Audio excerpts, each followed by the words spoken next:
Bear River High School Sports, a presentation of 104.9 The Ranch and CashValleyDaily.com. Brought to you by Adams Wealth Advisors, McDonald's, Castelite, Bob's Body Shop, Central Milling, Greer's Hardware, Gem Electric, Kent's Market, Golden Spike Electric, Mike Knorr Plumbing, Post Consumer Brand Cereals, Levitt Group of Northern Utah, Yes Printing, Rudd Funeral Home, IFA Country Stores, Riverside Corner Sinclair, Spike Powder Sports, and Cache Valley Daily. Now, it's time for the Bear River Bears on 104.9 The Ranch. Welcome, Bears fans, to another evening of Bear River Bears football as we just finished the national anthem and we've got a helicopter flying in here to midfield to deliver the game ball. Kind of neat atmosphere tonight, Josh. Yeah, it's kind of loud right now. Feel like we're yelling on the pregame show. We got about 6 minutes before we kick things off. It's another homecoming night here for the Green Canyon Wolves, and our visiting Bear River Bears will look to spoil homecoming for Green Canyon tonight. Josh, the Bears coming off an exciting thriller/heartbreak loss over Skyview last week, where really they dominated the fourth quarter, almost completed the comeback. We're a 2-point conversion short of a huge upset win. Unfortunately, the 2-point conversion was failed and the Bears walk away with a loss. But what do you think they're taking from that game into tonight's matchup? Well, I think you take a ton of confidence out of that game. I think Skyview comes in, obviously. Skyview's probably the best 4A team in the state, if not the second best. And you took them all the way to the brink. So I think you walk out of that game with a huge vote of confidence, especially coming off the fourth quarter where essentially you were down 28-7 with about 13 minutes left in. Game ends up 35-34. So to be able to put together that type of an offensive attack in the fourth quarter with basically 13 minutes left in the game was a huge success for the Bears. And I think that's going to be a big proponent going into tonight against a very good defensive team that is Green Canyon. Yeah, tonight's matchup will be a little bit different for the Bears as the Wolves rely solely on defense. They come into tonight's game, Josh, only averaging just over 16 points a game and only 225 yards of offense. What's been interesting for Green Canyon in their wins, they have 4 wins. They give up just over 6 points a game. So I think the Bears, this is a favorable matchup for them. If we spread them out and get some early points on the board, I think it's going to be very difficult for Green Canyon to keep pace. Yeah, and that's going to be the key is if the Bears can spread the offense out quite a bit and be able to use the run game and the passing game in unison. That's really what allowed the Bears to have success against Skyview, especially with the deep ball. Now, Green Canyon is going to bring a type of defense that is going to be something the Bears probably haven't seen. You know, this is a team that against Morgan, who the Bears struggled with, and we that's been well documented, but this team held Morgan to 14 points, I believe. So this is a Green Canyon team that knows how to play defense. That's what they're going to rely on. They're going to try to create some turnovers, put pressure on Owen Olson. So one of your big questions for the Bears is going to be, can the offensive line keep their linebackers and keep their defensive front out of the backfield and allow Owen Olson to have time to go through progressions, find the receivers he needs to, and allow this Bears offense to move down the field. Excellent point, Josh, as Green Canyon actually defeated Morgan on the road 15-14. 2 other wins came against 5A opponents in Hillcrest and Highland. So this is a quality Green Canyon team. The Bears are going to have their hands full tonight, Josh, but one thing the Bears have going for them, I believe they have 2 of the best offensive players in the region, and who I believe is the best quarterback by far in the region in Owen Olson, as he comes in tonight's contest averaging 263 yards per game in the air, 115 quarterback rating, and his last game threw for 270 yards and 3 scores. Oh, and by the way, he ran for 100+ yards and another touchdown. Yeah, just a dual threat in every facet of the word.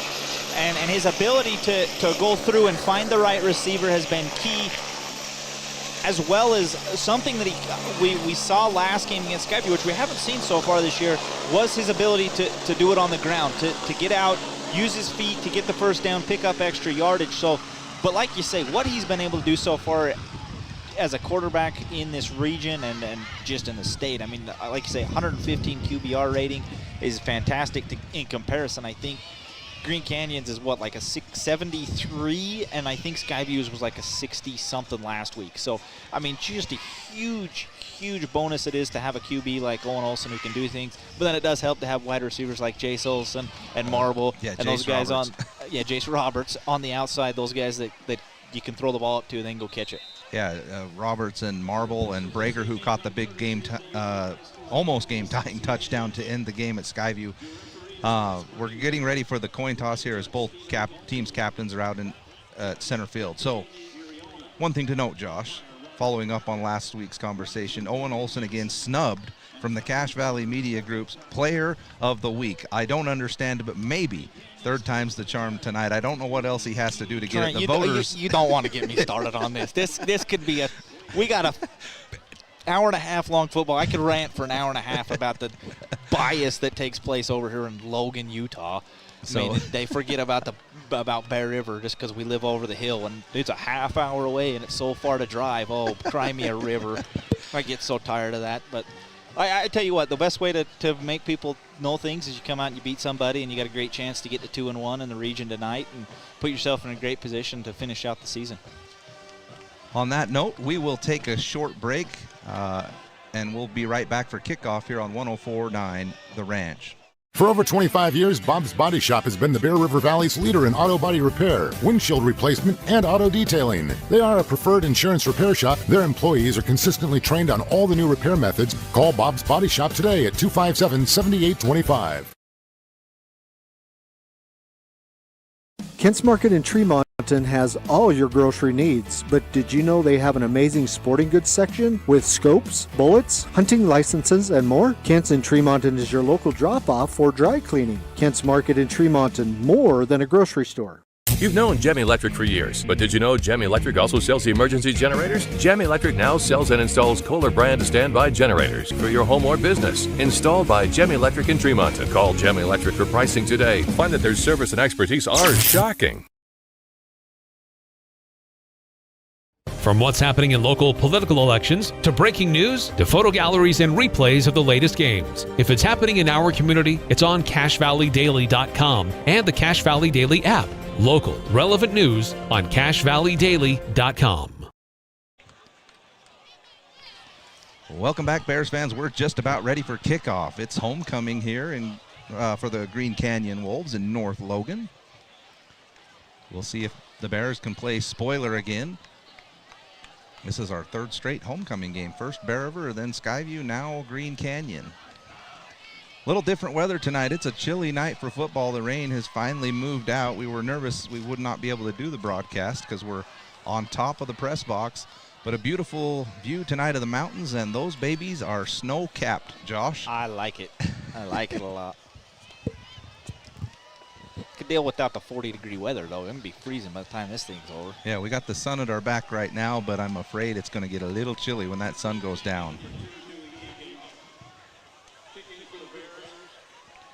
Bear River will kick off to start the game. They will be going from kicking from right to left. They're in their white uniforms, trimmed in red with white helmets. And Green Canyon will be in their black uniforms with white lettering and black helmets with what looks like some green gloves out there, maybe some green stripes on the pants.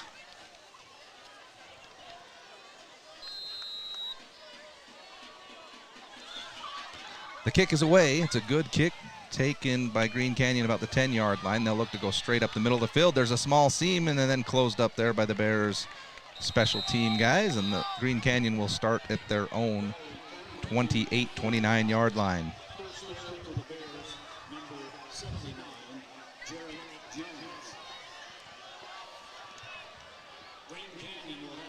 What's the key for the defensive side of the ball tonight, Josh, for Bear River? I think it's got to be able to produce some pressure. It was one thing that the Bears struggled with last week against Skyview.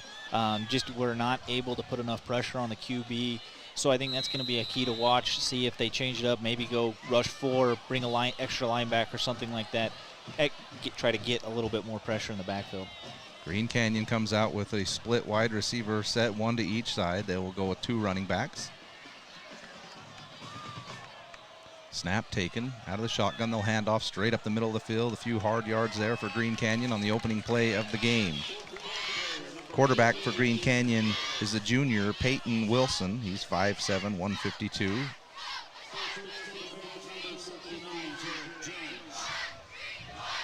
Jones on the stop for the Bears.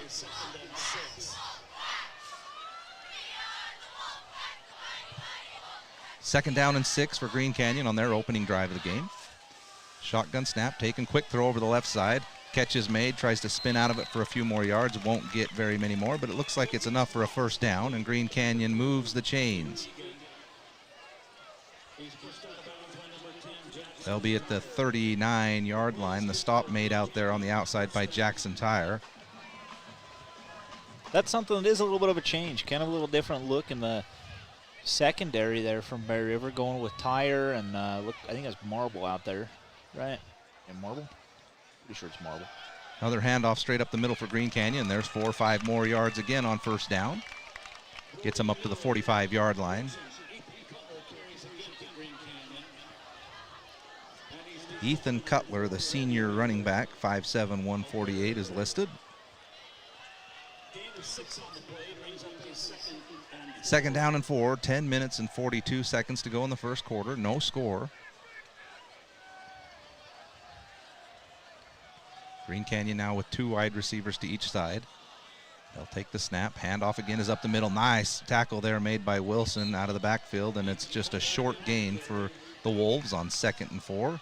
Will bring up a third down and about 2 yards to go. The one mainstay for the defense on that line has been Aiden Wilson, and on a 3-man front, he's been everywhere, Josh. Yeah, absolutely. And what you saw Skype do a lot last week is you saw a lot of double teams on him, really trying to take him out of the equation. And the key's going to be, can the Bear River defense design things to get him in a position where he can rush QB. Here's a big third down on the opening drive of the game. They're going to throw, looking to throw left. That Bears pressure. Oh, they can't wrap him up for the sack. Now he breaks free to the left side of the field. Can he get to the first down marker? It looks like he did, just barely. Unfortunate break there for Bear River, as I thought they had him for a sack. Wilson able to break free and run down the left side just past the chains. First down, Green Canyon, 49-yard line. Boy, they put that right at the stick. Now you look down the line, you're like, maybe they should have measured. Yeah, that was a little close there.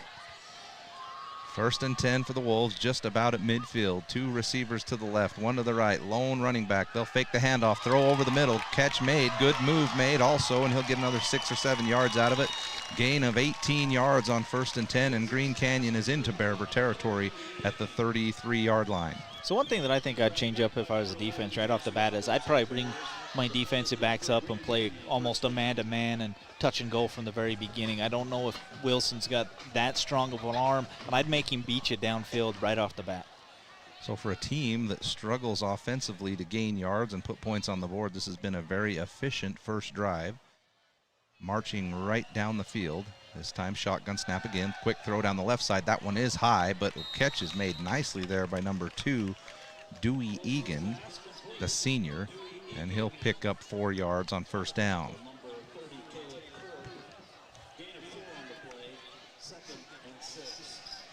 Second down and 6 at the 29-yard line. 9 minutes to go in the first quarter. No score.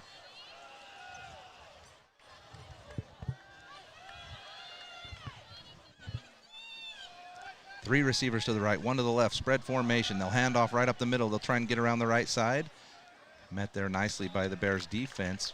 Just short of the first down, it looks like, and they'll be third down and short coming up here for the Wolves. Again, the Bears are in a 3-3-5 defense. It's been the defense they've run pretty much all year. Occasionally, they'll bring some more guys up around the line. But as you said, Josh, they're going to invite you to throw everything and keep everything in front of them and see if you can put a long drive together. Yeah, but ask Colorado how well that works. Yeah. Snap taken again, fake the handoff up the middle. They'll throw, and it's almost intercepted. The right there, number 1 is, I believe that's Brager.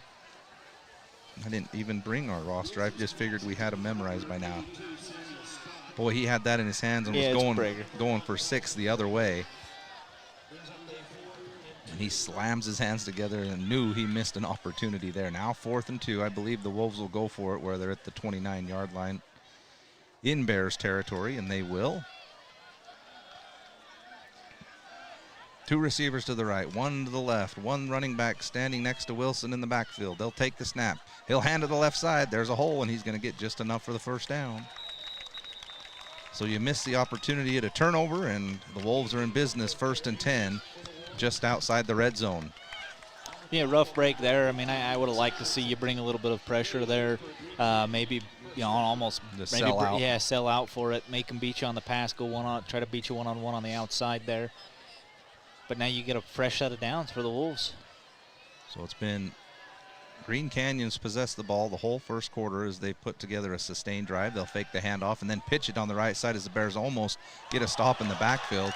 And boy, number 6 runs over the first Bear defender, and then 2 more Bears defenders come to save the tackle. That was a big run there by Tanner Farron, the senior. List him as a wide receiver and free safety. Well, he was a bulldozer on that one.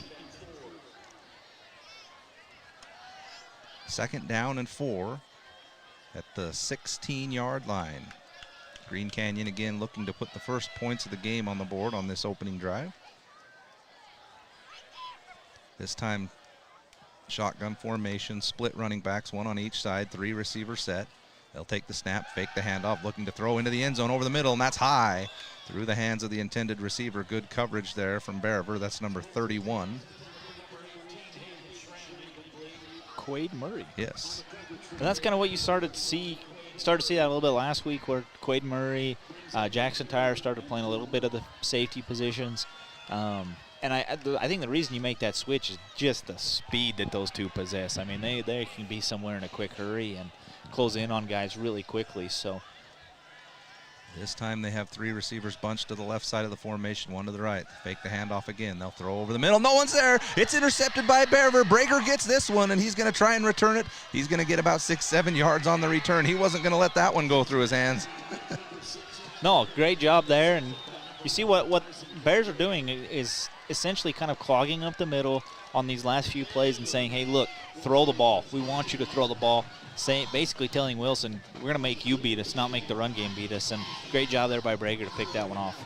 Yeah, gets a second opportunity on the same drive, and he intercepts that one, returns it for about 7 yards, and the Bears are set up 1st and 10 at their own 24-yard line. So here we go. Bariver's first drive comes at 6:48 in the first quarter. They'll come out with their spread formation, 2 receivers to each side. Tyden Jones, the big running back next to Olson on the left. They'll bring Roberts in motion, fake to Jones up the middle, throw over to Jace Roberts on the left side. He's got a little bit of running room, and he'll pick up about 7 yards on first down. I love the way Bariver gets Jace involved in the offense, whether it's in motion, throw to him out of the backfield. Good start. One-on-one on the outside, yeah, just find him there. Good block on the outside there by, I believe that was Martin on the outside that lit a block on that. Yep.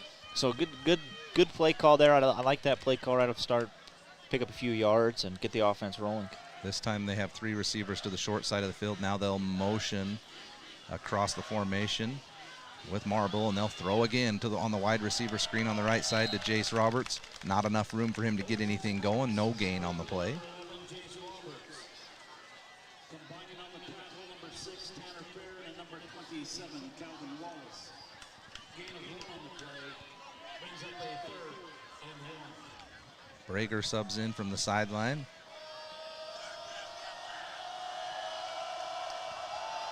Bears this time will run 2 receivers to the left, 1 to the right. Tyden Jones in the backfield, Olson in the shotgun snap, or shotgun set, I should say. They'll look over to the sideline, change the play. Big 3rd down and 1 yard to go for Bariver. Olson takes the snap, hands off to Tyden Jones. He burrows his way up the middle of the formation and gets the first down. So nice to have a big running back like Tyden Jones, who's just a true power running back. Hand me the ball, let him pick up a couple yards for you, keep the chains moving. And really kind of been quiet. He was quiet in the Skyview game. Didn't really need him to do much in the Logan game, but gonna probably have to have him. Didn't do much in the Logan game. He had 300 rushing yards. They didn't need him to do much. Oh, I was gonna say. Yeah, they ran the ball over the field. The Bears got an early start on that snap as the whole team left before the ball was snapped, and they'll get them for the procedure penalty.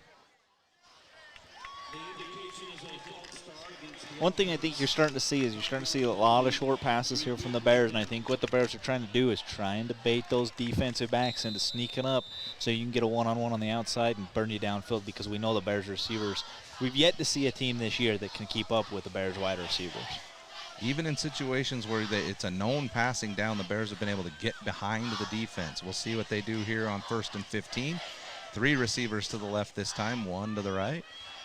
Olsen surveys the defense. He'll take the snap, looking down the left side, throws it on the crossing route, or the out route, I should say, to Talon Marble, and he'll pick up 6 yards on 1st down.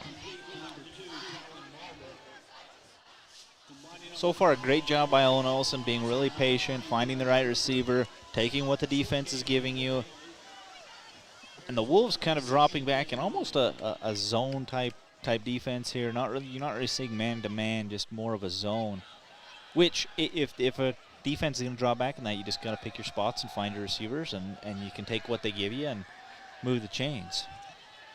Green Canyon almost in the same sort of defense as Bearver, a 3-3-5. Oh, this snap goes over the head of Owen Olsen, and he's going to have to struggle to get on it, and he can't get on it. It's knocked away from him and picked up by Green Canyon right where they left it last time at the 18-yard line, and they're back in business. 3:55 to go in the first quarter, and the bad snap that goes over the head of Owen Olsen is recovered by Green Canyon. And that's one thing in these games. You've got to be able to eliminate turnovers. And if you do have turnovers, you can't give them field position at the 18-yard line. Yeah, that's killer. Still no score. First quarter, each team's had the ball once. Bearver just turned it over on the fumble, and Green Canyon turned it over on their first drive on an interception.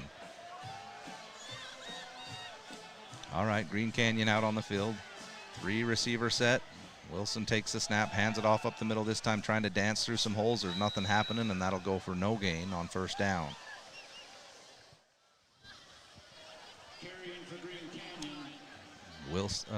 Wilson in on the tackle again for Bearver.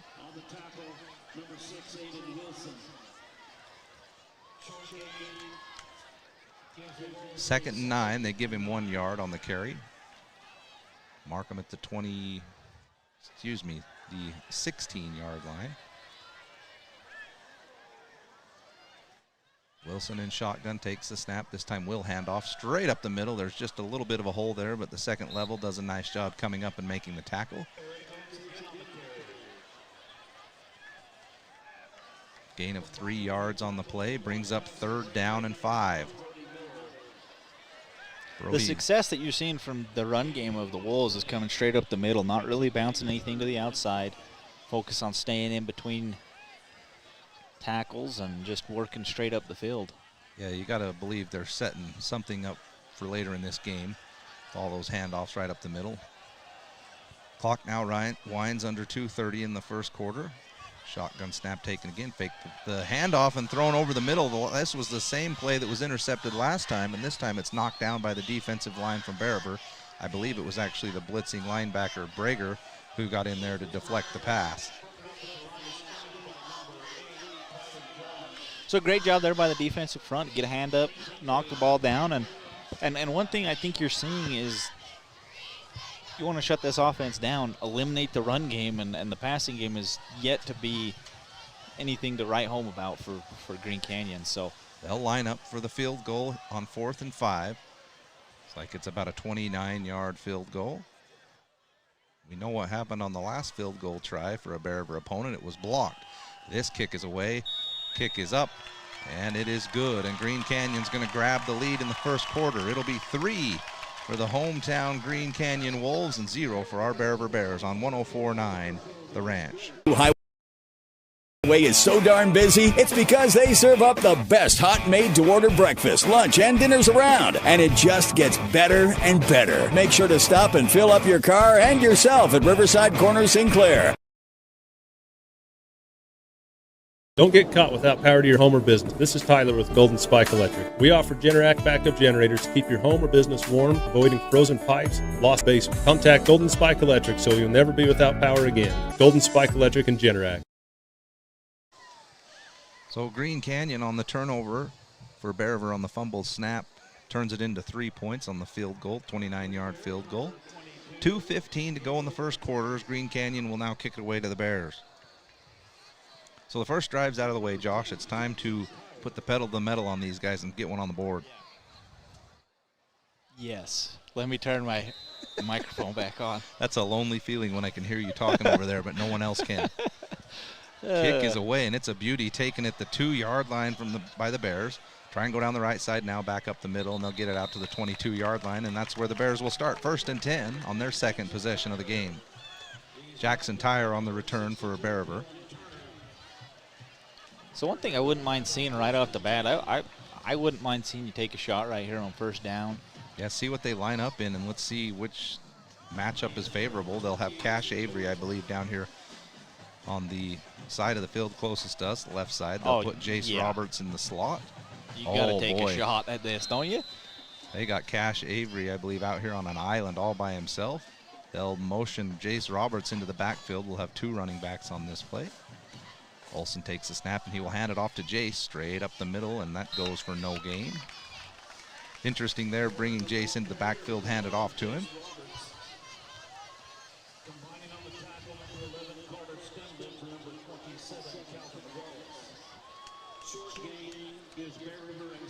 But again, if Green Canyon is going to continue to put these guys out here on islands by themselves, sooner or later the Bears have got to say, we're going to challenge you on it. This time they motion Marble into the backfield. Olsen takes the snap, looks down the right side of the field, now back to the middle of the field. There's Jace Roberts, big catch on the middle, and he'll run it ahead for another 7 yards and pick up a 1st down. Bariver 1st and 10 up to the 36-yard line. Yeah, good job there by Owen Olsen, going through progressions, finding the right receiver in the middle of the field. Great yards after the catch there for Jace Roberts, which he's been so good at throughout the year. Yeah, there really hasn't been a lot of pressure on Olsen yet, which you like that moving forward for your passing game. This time, just 2 receivers to the right side of the field and 2 running backs. A little different formation than we're used to seeing. The Bears kind of go into what looks like a max protect formation.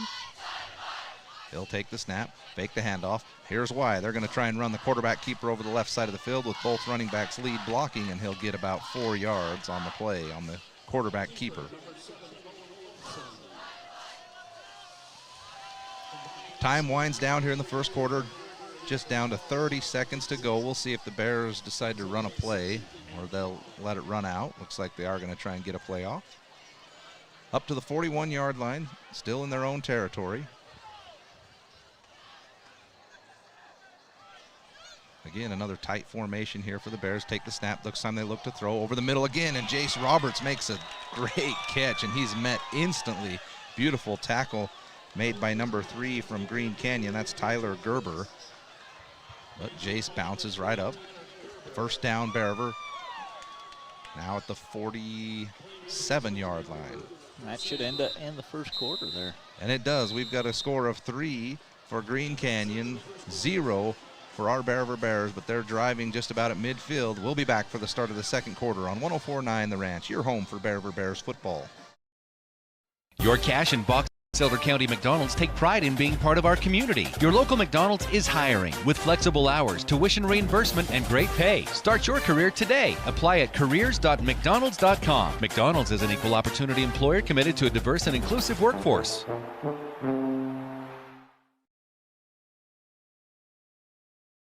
The thing some stores call customer service. Hello? Over here. Oh, I need a little help finding some tools. Tools on aisle 50.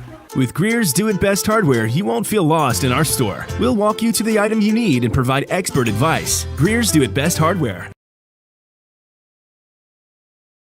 Your pipes are out of sight, out of mind, and could be out of date. We can fix it today. Mike Knorr Plumbing can change out your old pipes for new state-of-the-art pipes to keep your family healthy and safe. 257-0646. Online at MikeKnorrPlumbing.com. Start of the second quarter is Bariver is on their own 47-yard line. 1st and 10. They'll bring Marble in motion. Olsen takes the snap, looks deep down the right side of the field. Here we go. Jace Roberts is out there. He goes up, almost makes a beautiful catch, but it's well defended by Green Canyon. And they knock it away. That's Dewey Egan, the senior cornerback. I still like my chances on that play with Jace out there. Just really good coverage. Yeah, good play call. I like it. I mean, really, you're letting it be a 50-50 ball, and I'll take Jace in a lot of situations on that. So far the game has been about what Green Canyon wants. They'll try and limit your scoring chances, and they'll put just enough points on the board, which they have. They have the 3-0 lead, and here on second down, the pass is intended. Little screen pass was deflected and knocked down incomplete. Now we got a 3rd and long for the Bears. We'll see what they decide to do here. Need a big play.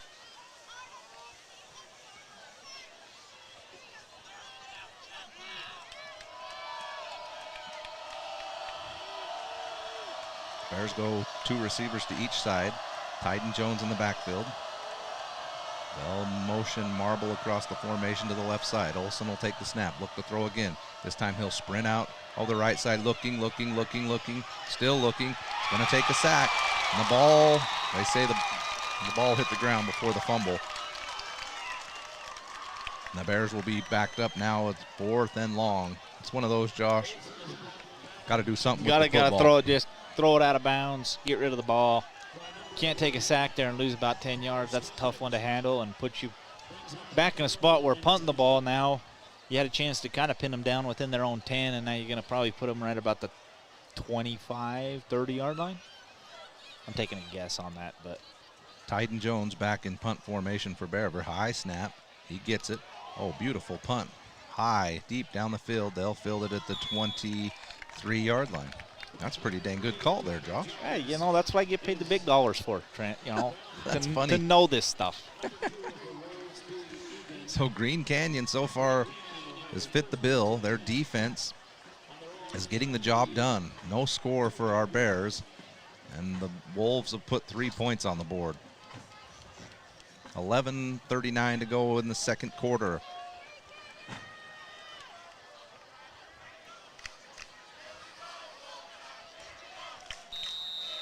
They'll start in the shotgun formation. This time they'll hand off straight up the middle. Nothing doing. That's closed nicely by the Bears defense. Tyden Jones and Brody Miller in on the tackle. So again, I think that if the Bears can limit Green Canyon's run game, really shut that down and force them to go to a passing game, I don't think Green Canyon is comfortable with that, just having watched them here within the first quarter. So I think that's going to be something to watch as we continue to go through. Can you limit Green Canyon's run game here?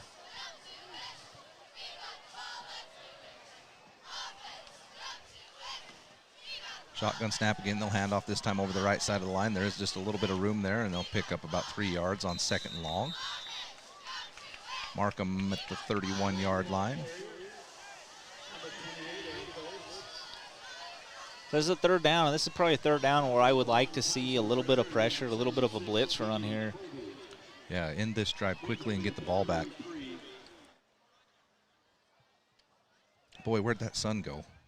I told you it's going to get cold. All right, big 3rd down and 3 for Green Canyon, and they're at their own 31-yard line. Spread formation. They'll motion someone across the formation, fake the handoff to him, and handoff right up the middle. Oh, they had him stopped for a loss, and then he broke out of the pack for 3 more yards, and that's going to be good enough for a 1st down.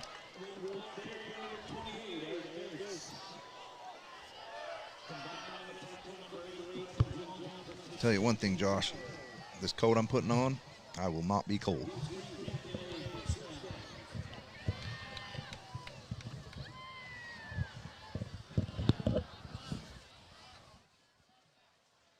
Should have brought my beanie.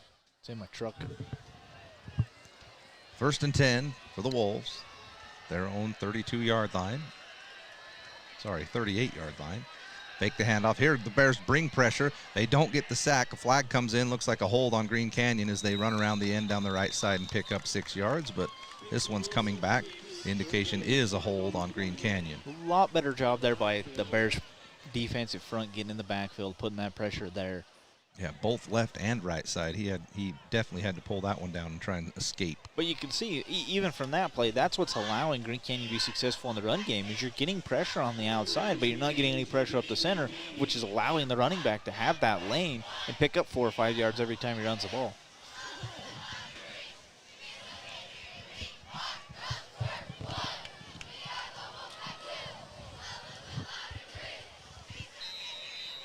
One thing I've noticed with the Bears and this defense, they generally stick to their guns. They're going to have 3 down linemen, 3 linebackers, and 5 defensive backs and safeties. That's the formation they come out here. They do bring a couple guys on the blitz. Green Canyon goes over the middle, and that catch is made and out to... No, it's dropped. Oh, dropped. I'm sorry. It looked like he rolled up off the ground and had the ball. Incomplete pass. Bringing up 2nd down and 20 for the Wolves at their own 27-yard line. Again, I continue to believe, force Wilson to beat you with his arm and don't allow the run game to beat you here tonight. Shotgun formation, 2 to the left, 1 to the right, 1 running back. Fake the handoff, try to throw over the middle, don't want to go there. Now he's being chased, and he's sacked behind the line by all 3 Bears defenders. Aiden Wilson, first guy to get there, cleaned up by Tyden Jones and number 79 for the Bears. So 2 very good defensive plays there by the Bears, forcing a 3rd and 20. Jones, the other Bears player, in on the tackle. So yeah, big 3rd down and 21, 22 here. Green Canyon at their own 25-yard line. I bring pressure here, make him throw it quick, see if we can't get a turnover. They bring 4. They're looking to throw. He's got 4 wide receivers down the field. He breaks the pressure in the backfield, and he'll run it for a gain of 2 yards. Aiden Wilson again. Man, he has been in on about every play. Just a monster. I mean, he was in the backfield and then still ran him down. The guy that got him, yeah. 4th down and 20 for Green Canyon. They're back in punt formation. Back for the Bears is Talon Marble.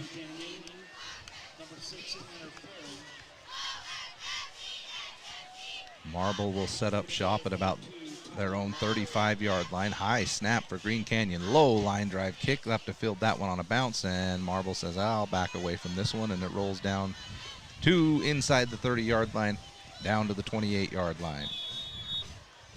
So the Bears will start at their own 28-yard line, 1st and 10, 7:51 to go before halftime. Still no score for the Bears. Green Canyon sits at 3.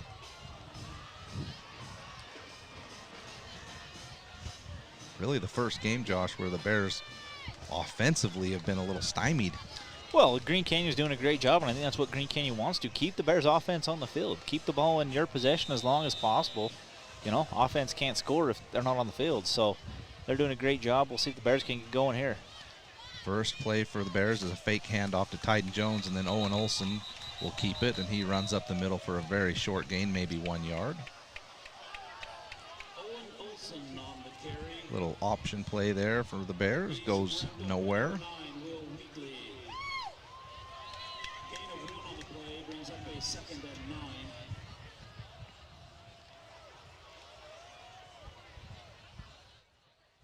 Second down and long for Berever. Go 2 receivers to each side. Olson takes the shotgun snap, hands it off up the middle to Tyden Jones, and nowhere to go again. No gain on the play.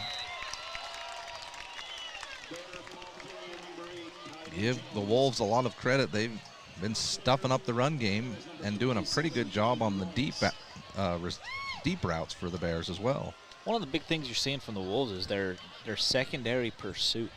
You know, once the initial contact's made, it's the 2nd and 3rd guy that are closing in that's allowing them to stuff the Bears in the backfield and then not allow them to gain yards here. 3rd down and 9 for Berever on their own 29-yard line. Olson takes the snap, looks down the left side of the field. He's got a flush out of the pocket, throws back over the middle, catch is made by Cash Avery, the 42-yard line. 1st down, Bears. Great job there by Olson to avoid the pressure, and good job there by Cash Avery to understand that he is under distress, come back to his quarterback, find a seam, give him an opening, and get a Bears 1st down there, and that's a big 1st down for the Bears in this situation. You did not want to go 3 and out right there.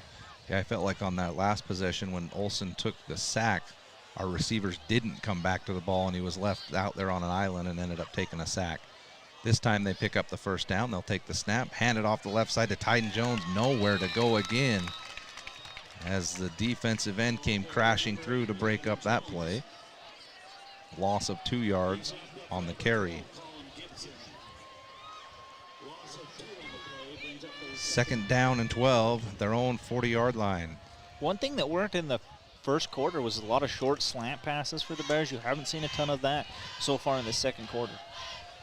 Green Canyon's playing off the receivers about 5 yards. Blitz They'll out show there. a blitz off the left side. Stepped up and picked up by Tyden Jones, and then another player from the right side comes in and knocks into Owen Olson's arm as he tries to throw the ball. And that will be an incomplete pass, bring up another 3rd and long. So this is one of the big things that we saw. You know, last week, Skyview was able to put pressure on Owen Olson. Offensive line struggled a little bit, and the offensive line struggling a little bit here tonight as Green Canyon dialing up the right defensive plays to force Bear River to do things under distress. 5:25 to go in the second quarter. 3rd and long for the Bears. 3 receivers to the right, 1 to the left. Oh, somebody missed a block. As Olson has to retreat and then dump it off to Tyden Jones on the screen pass, and he's only able to pick up about 9 yards on 3rd and 12. And the Bears that'll bring up a 4th down and 3, the 49-yard line. 48-yard line make it. Got a 4th down here. Owen Olson staying on the field. Gonna go for it here. First indication is Bear River will go for it. We'll see if they try and get him to jump off sides or if they're out there to try and pick up a 1st down. Need about 4 yards here. Watch a little slant pass over the middle. Little curl back. 2 receivers each side. They do get him to jump on the hard count, but they get back, and now Bear River looks to change the play. Gotta hurry. 3, 2, 1. They're not going to get the play off. They're going to have to either call a timeout or take a penalty. And here comes the flag. Josh, I think you were the only one that noticed that the time was running out. And that's something that's hard to swallow in that situation. I mean, it obviously looked like you're going for it there. I don't think that was a design. We're going to take it. The ball. So, I mean, that is tough to swallow, especially when you step back, look to the sideline for a new play. You've got to be aware of the clock in that So now the Bears will punt on 4th and 9. Try 28-yard line on this one. Tyden Jones back to kick it away for Bear River. Oh, this one goes off the front of his toe. Line drive kick's going to roll all the way down, and what are we doing? The ball was picked up while it was still rolling forward by Bear River. They thought it hit somebody, so they were looking to return it for a touchdown, and instead it'll be down at the 21-yard line. Boy, that baby was going to roll probably down inside the 10. Yeah, that thing was going to go all the way down to the easily inside the 10. And again, I think what you're seeing is you're seeing little mistakes by the Bears so far tonight. And these little mistakes are, I don't want to say costing you because they're not really costing you, but it's putting you in situations you don't want to be in. And you don't want to keep giving Green Canyon opportunities here and costing yourself those chances. 1st and 10 for the Wolves. They'll hand off up the middle again for about 2 yards. 4 minutes to go before halftime. Green Canyon 3, our Bears 0. And I know, Josh, sometimes you have those big high-emotion games like you did last week at Skyview, but I just don't buy into the fact that that's why we're flat tonight. No, you had a whole week to get ready for this game. I don't buy into that at all. So it'll be 2nd down and 8 for the Wolves on their own 23-yard line. Leading 3-0.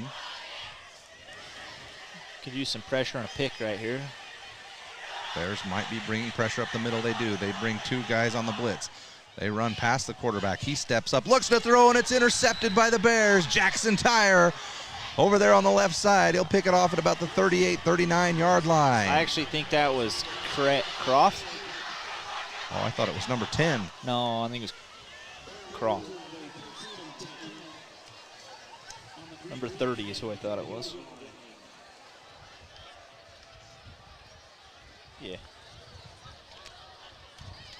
Korth on the interception. Korth. My bad. I thought I saw the 0.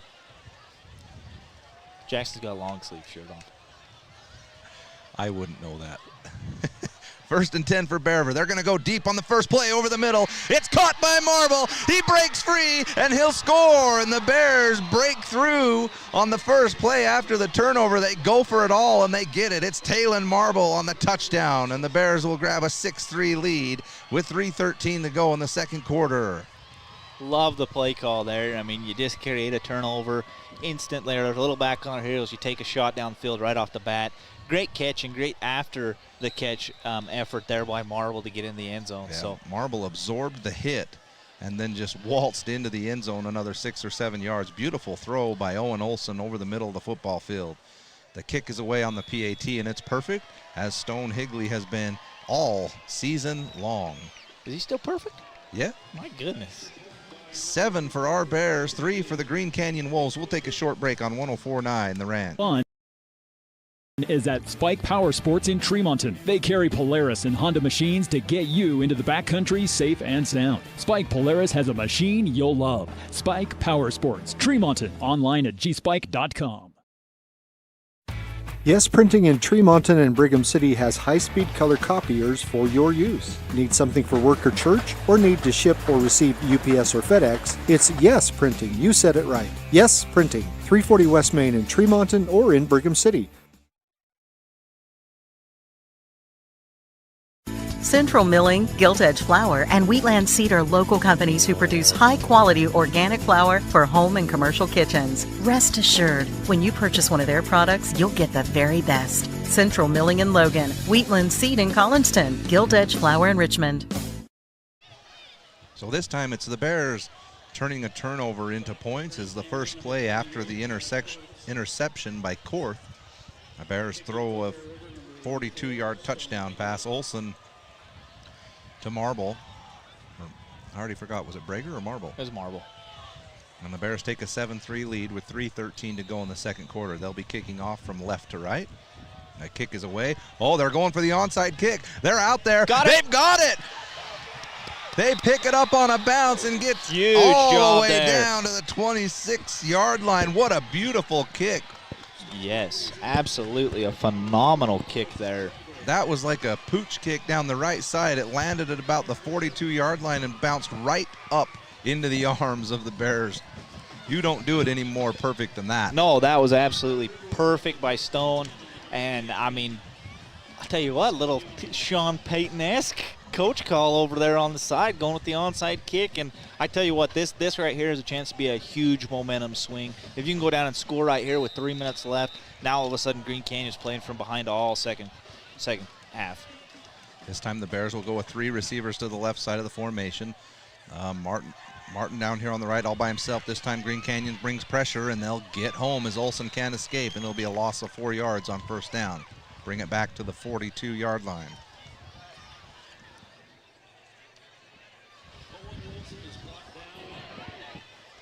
One thing going to have a conversation with at halftime is going to have a conversation with the offensive line and talk about we got to provide a little bit better protection, maybe change up your protection schemes a little bit, but got to allow Olson to go through his progressions. If he can go through his progressions, he's been fantastic, but so far when Green Canyon's been able to put pressure in the backfield, it's really just bottled up the Bears' offense. This time they'll bring a few more guys in to help block as they only go 2 receivers to the left, 1 to the right. This time they'll hand it off to Tyden Jones. He'll get the edge, lower his shoulder, and get another 2 or 3 yards on the play. Pick up about 7 on second down and 14.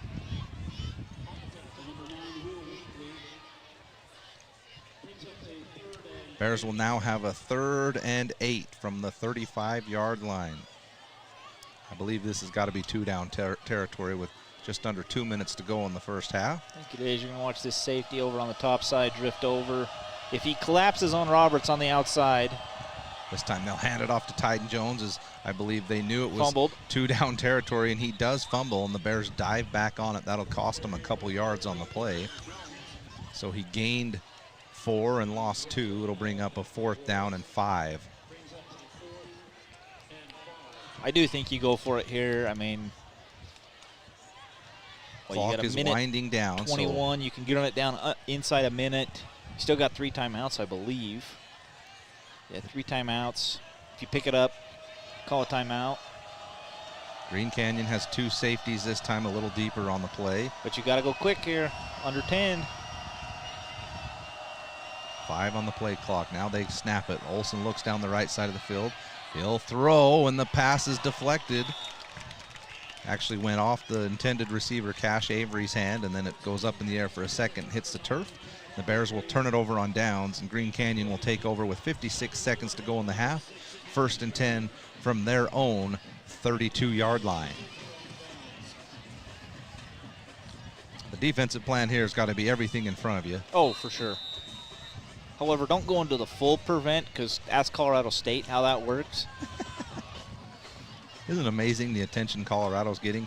Yeah.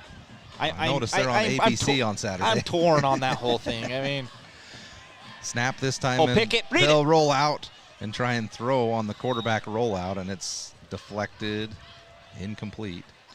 Boy, there was a chance there, Josh, for a pick 6. Yeah, you knew where that ball was going for sure, but bring up a 2nd down and 10. I guess back to the Colorado thing. If they beat Oregon this weekend, then maybe we can have a conversation. But yeah, I'm with you. I mean, Colorado State should have beat them. This time Green Canyon goes 3 receivers to our side of the field. They're going from right to left, and they'll throw a quick pass over to one of the middle receiver on the 3-receiver set. They'll pick up about 4 yards, and they'll try and go quick. Now they'll call a timeout. 44 seconds to go in the first half. Brings up a 3rd down and about 4.5 yards for Green Canyon at their own 39-yard line. We'll take the timeout here on 104.9 The Ranch. This is Colton Wood with the Levitt Group of Northern Utah. We look out for each other, for our friends and our neighbors. Your home and auto insurance company should do the same. Bear River Mutual has been helping protect families in Utah since 1909. Bear River Mutual. For almost 100 years, IFA has helped Intermountain farmers, ranchers, gardeners, and equine and western sports enthusiasts to grow the things they love. Stop by your local Tremonton IFA Country Store for everything you need, or find IFA on Facebook or at ifacountrystores.com. Welcome back, Bears fans. 44 seconds to go before half, and Green Canyon looking to try and put some points on the board before halftime. They're in a 3rd down and 4 from their own 39-yard line. Snap taken. This time the quarterback will run out to the right side, has to escape pressure from none other than Wilson, and he'll try and throw, and it is intercepted. It's deflected, and it's grabbed by Jace Roberts on the deflection, and the Bears take over. Josh, that's the risk you take when you try and throw, and here the Bears are in position with 36 seconds to go to get another score on the board. Yeah, and we've seen what the Bears offense can do in a short period of time. So another great opportunity here, and the Bears defense has done a great job over the last 2 possessions of putting pressure on the quarterback, forcing Wilson to make bad decisions and creating turnovers. I believe that's 3rd interception tonight. I think the 3rd turnover. All 3 have been interceptions for the Bears, and it's good to see the Bears starting to get some takeaways on defense. Now you got to move the ball down the field. You got to get points off this, at least a field goal. No running backs in the backfield, and they spread them out, throw it deep over the middle to Talon Marble, and he'll pick up 20 yards on the play, all the way down to the 22-yard line. 31 seconds to go in the half as they move the chains. Now the official winds the clock. That didn't happen in the game last week. We just winded the clock. He called a timeout. So now the Bears will take a timeout to prevent them from running any more time off the clock. We'll keep it here as it's 1st and 10. Again, Bears down to Green Canyon's 25-yard line. What was the update on the scores that you saw a minute ago? Skyview is only up 15-12 against Logan. Really? In the 2nd quarter. Logan picking up the rivalry game there. I like it. Putting some pressure on Skyview. Logan has had their struggles. That's been well documented. Well, yeah, but you almost wonder if Logan's starting to get a little healthy. You know, sure. we talked about that a little bit. They were, I think, they told us 3 of their 5 starting line was out over the last 2 weeks, and they were missing a wide receiver, and so, I mean, really depleted injury-wise, and you wonder if they're starting to get a little healthy, because that was a team that they had 2 wins going into when they played Bear River. So, you know, that would be big if they could throw an upset there. Absolutely. We'll keep our eyes on that one. And yesterday, actually, Ridgeline and Mountain Crest played, with Ridgeline winning by 1 score in that game. A lot of close games. Bears in a tight formation here. They'll hand it off over the left side. Titan Jones, boom, boom, and he'll pick up 7 yards on 1st down. all the way inside the 20-yard line. The Bears will take their second timeout, I believe, of the half. 21 seconds to go. We'll keep it here. It'll be 2nd and 4. Yeah, one thing for sure, Josh, with this region, especially after what the Bears did against Skyview last week, it just kind of solidified that this is going to be a battle all the way to the end. I mean, Ridgeline played Skyview close the week before. 1 point, 23-22 or something like that. Mountain Crest has been tough, and that's going to be a tough game next week at home for the Bears. I thought it was this week. Yeah, I did too. We actually said it on the broadcast last time that we. Well, I drove there this evening, so. So I thought it was Mountain Crest at home, and you just drove to Mountain Crest. So yeah, we got our bases covered. One of us was going to be in the right spot. But no, I think you're right. This region is just good all the way through, the depth of the region. Anybody, I think, can beat anybody on any given night, especially if Logan gets healthy. So it's going to be interesting to see as you go down the stretch. Bears come out in a 2-receiver set to each side of the formation. Lone running back next to Olson. He'll take the snap, fake the handoff, looking to throw. Nobody's open downfield. He's going to have to improvise. Here comes a flag. That's in the area of holding. He'll throw incomplete at the feet of Talon Marble. And 14 seconds remain in the half, and it is a hold on Bear River. Move him back 10 yards, and we'll replay 2nd down. And that's a tough holding penalty there, because at that point you're running about a 33-yard field goal probably from right there. Now you're going to have move back 10 yards. Now you're pushing probably to that area where it's out of range. Yeah. You still got 14 seconds on the clock here. You can run something over the middle. You got 1 timeout. Pick up 10 to 15 yards. Call a timeout with 5 seconds left. Run the kick team out. Try to pick up some points. Screen pass might work here. We'll see if Green Canyon brings pressure. They won't. They'll drop 8 guys into coverage. Olson has to be flushed out of the pocket, and he'll throw it away into the ground. So one thing that's really frustrating on that is that was 3 versus 5. Green Canyon rushed 3 guys and had 2 guys in the backfield. That's frustrating. That shouldn't happen. The offensive line has got to do a better job at that throughout the remainder of this game. 7 seconds to go in the half. Now you're looking at potentially. This is it. You're going to throw one into the end zone. 3rd down and 14 yards from the 29-yard line. We'll see if the Bears try and get a quick out to the sideline or if they're going into the end zone. Olson will take the snap. They'll leave Tyden Jones in the block. Olson's going to throw to the sideline. Ooh, the cornerback jumped the route, almost picked it off, and that falls incomplete. Now it is end zone or nothing here with 3 seconds to go in the half. They're going to bring Stone out. Really? Yeah. Well, pardon me. We've got Stone Higley, who is perfect on the year. PATs, I don't know that we've actually put a field goal on the board yet.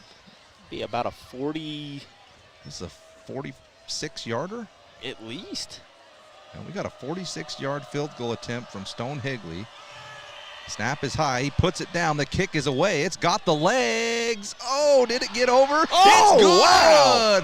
46-yard field goal. Stone Higley sneaks it over the upright, straight down the middle, and the Bears put 3 on the board as the time expires. Stone Higley, baby. What a kick. 10-3 Bears at halftime. We'll take a break here on 104.9 The Ranch. Rudd Funeral Home is a family-owned business. They know how difficult it is when a loved one passes on. They'll walk you through every step with genuine care and compassion. They'll pay attention to the details. Let their family serve your family in your time of need. Online at ruddfuneralhome.com. If you want a natural stone look on your home without the expense, think Coldwater Stone in Tremonton or Castilite in Logan and see how they take some of the most beautiful resources the earth has to offer, then shapes and blends them to create your dream home. Online at coldwaterstone.com. The annual Post Consumer Brands United Way cereal sale is September 30th, starting at 7 a.m. Bring cash and get to the Box Elder Fairgrounds in Tremonton early. Post cereal is $1 per bag or box, limit 50 per person. Saturday, September 30th, starting at 7 a.m. For over 25 years, Bob's Body Shop has been the Bear River Valley's leader in auto body repair, windshield replacement, and auto detailing. They are a preferred insurance repair shop. Their employees are consistently trained on all the new repair methods. Call Bob's Body Shop today at 257-7825. Kent's Market in Tremonton has all your grocery needs, but did you know they have an amazing sporting goods section with scopes, bullets, hunting licenses, and more? Kent's in Tremonton is your local drop-off for dry cleaning. Kent's Market in Tremonton, more than a grocery store. You've known Gem Electric for years, but did you know Gem Electric also sells emergency generators? Gem Electric now sells and installs Kohler brand standby generators for your home or business. Installed by Gem Electric in Tremonton. Call Gem Electric for pricing today. Find that their service and expertise are shocking. From what's happening in local political elections, to breaking news, to photo galleries and replays of the latest games. If it's happening in our community, it's on CacheValleyDaily.com and the Cache Valley Daily app. Local, relevant news on CacheValleyDaily.com. Wonder why Riverside Corner Sinclair on Valley View Highway is so darn busy? It's because they serve up the best hot made-to-order breakfast, lunch, and dinners around. And it just gets better and better. Make sure to stop and fill up your car and yourself at Riverside Corner Sinclair. Don't get caught without power to your home or business. This is Tyler with Golden Spike Electric. We offer Generac backup generators to keep your home or business warm, avoiding frozen pipes, loss of valuable food, or even a flooded basement. Contact Golden Spike Electric so you'll never be without power again. Golden Spike Electric and Generac. Your Cache and Box Elder County McDonald's take pride in being part of our community. Your local McDonald's is hiring with flexible hours, tuition reimbursement, and great pay. Start your career today. Apply at careers.mcdonalds.com. McDonald's is an equal opportunity employer committed to a diverse and inclusive workforce.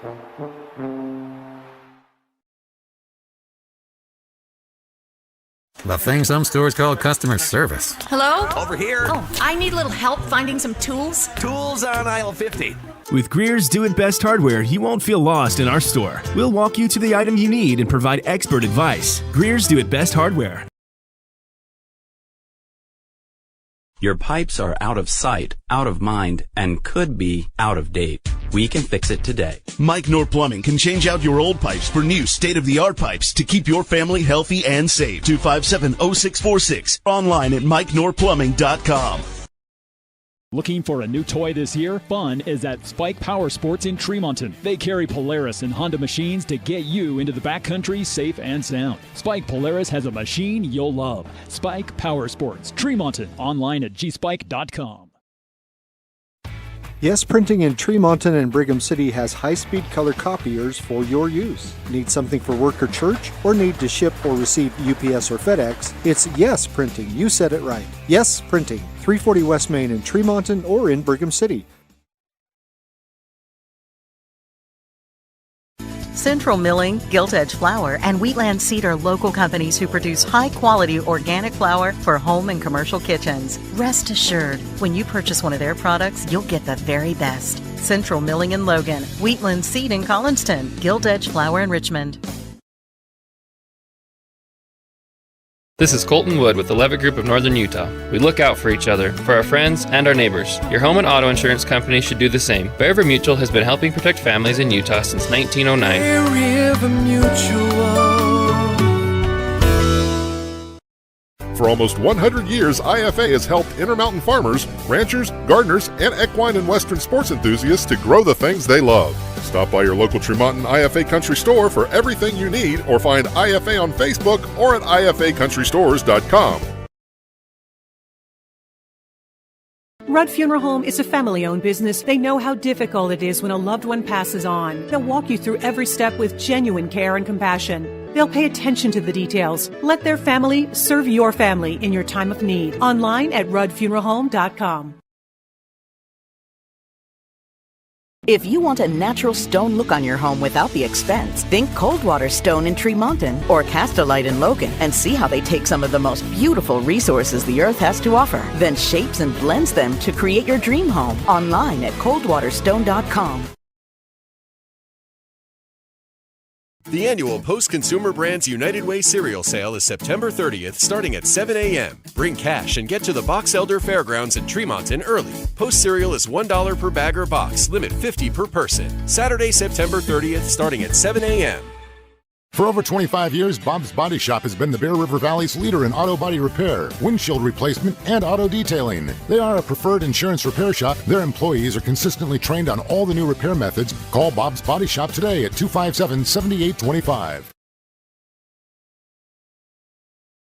Kent's Market in Tremonton has all your grocery needs, but did you know they have an amazing sporting goods section with scopes, bullets, hunting licenses, and more? Kent's in Tremonton is your local drop-off for dry cleaning. Kent's Market in Tremonton, more than a grocery store. You've known Gem Electric for years, but did you know Gem Electric also sells emergency generators? Gem Electric now sells and installs Kohler brand standby generators for your home or business. Installed by Gem Electric in Tremonton. Call Gem Electric for pricing today. Find that their service and expertise are shocking. Welcome back, Bears fans. It's halftime at Green Canyon High School. As again, it's homecoming, and they've got their homecoming festivities going. About 13 and a half minutes to go before we start the second half. And Josh, the Bears offensively have been able to do just enough. Oh, yeah, for sure. Somebody get me a Stone Higley jersey. I'd support that proudly. What a kick. Call him the Brandon McManus of Bear River. Yeah, incredible 46-yard field goal. Got just over the upright, maybe a yard to spare, but, man, beautifully done by him. But, yeah, you know, honestly, the offense had moments where he looked really good. I felt like we made a few little mistakes on things that cost us yardage, cost us some opportunities. So those are things you're going to have to clean up in the second half. But doing enough to get by here, and that's going to be the key. I think you said Green Canyon, they give up about 6 points a game. So you pass that, which is good. But I do think you got to pour it on offensively here in the second half. Come out, get at least 2 touchdowns, give yourself a chance to win this ball game. Yeah, Green Canyon's doing about what I thought they would do. They're trying to sustain a few drives to keep the Bears off the field. They did a great job of that in the first quarter. The Bears had really one possession and a few plays of another possession. Green Canyon's done just enough, I think, on the ground as well. But like you say, Josh, you come out here and get a score on them, turn them into a passing team, and we've seen already 3 interceptions by the Bear River defense. Yep. Which has been huge, so Green Canyon definitely doesn't want to have to drop back and pass every play. And yet to see Green Canyon throw a pass over 15 yards. So I think that's something to really look at and really consider, and it's very obvious that Green Canyon's entire game plan is they want to control the tempo of the game. They want it to be a slow-paced game. They don't want to get in a shootout. They'd rather have it be a 14-10 game at the end of the night, and Bear River's offense is very much a type of offense. We want to get out and run. We want to go. We want to try to score. Honestly, we're better off trying to be in a high shootout game than we are in a slow drag-out game because it just fits our offense better. So you take a 10-3 lead for sure going into half, and you can make some adjustments and put yourself in a situation to be able to get out of here and get 2-1 in region, which would be huge. Yeah, this would be a huge win for the Bears moving forward in region competition. Some of the other scores around the region tonight, there is only one game. We mentioned Ridgeline played yesterday on TV. They played Mountain Crest and picked up the 1 touchdown score. I believe that game was 34-27, something in that area. But tonight, Josh, Skyview all of a sudden 43-12 over Logan. Yeah, in about 5 minutes. We just talked about it was 15-12. And there was like 11 minutes. Either A, Skyview just turned it on, or Logan got unhealthy really, really quick. One of the two just happened. But in like 5 minutes, they just put up like 30-something points. Yeah, it's 43-12 with, by the way, 7 minutes and 12 seconds to go before halftime. Yeah, I know. Look at it was. With 11 minutes and 30 seconds left. 11:51 to go. It was 15-12. Yeah. Oh. So in 4 minutes, they've really opened that one up.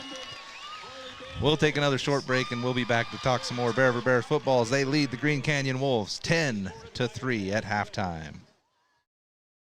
From what's happening in local political elections, to breaking news, to photo galleries and replays of the latest games. If it's happening in our community, it's on CashValleyDaily.com and the Cache Valley Daily app. Local, relevant news on CashValleyDaily.com. Wonder why Riverside Corner Sinclair on Valley View Highway is so darn busy? It's because they serve up the best hot made-to-order breakfast, lunch, and dinners around. And it just gets better and better. Make sure to stop and fill up your car and yourself at Riverside Corner Sinclair. Don't get caught without power to your home or business. This is Tyler with Golden Spike Electric. We offer Generac backup generators to keep your home or business warm, avoiding frozen pipes, loss of valuable food, or even a flooded basement. Contact Golden Spike Electric so you'll never be without power again. Golden Spike Electric and Generac. Your Cache and Box Elder County McDonald's take pride in being part of our community. Your local McDonald's is hiring with flexible hours, tuition reimbursement, and great pay. Start your career today. Apply at careers.mcdonalds.com. McDonald's is an equal opportunity employer committed to a diverse and inclusive workforce.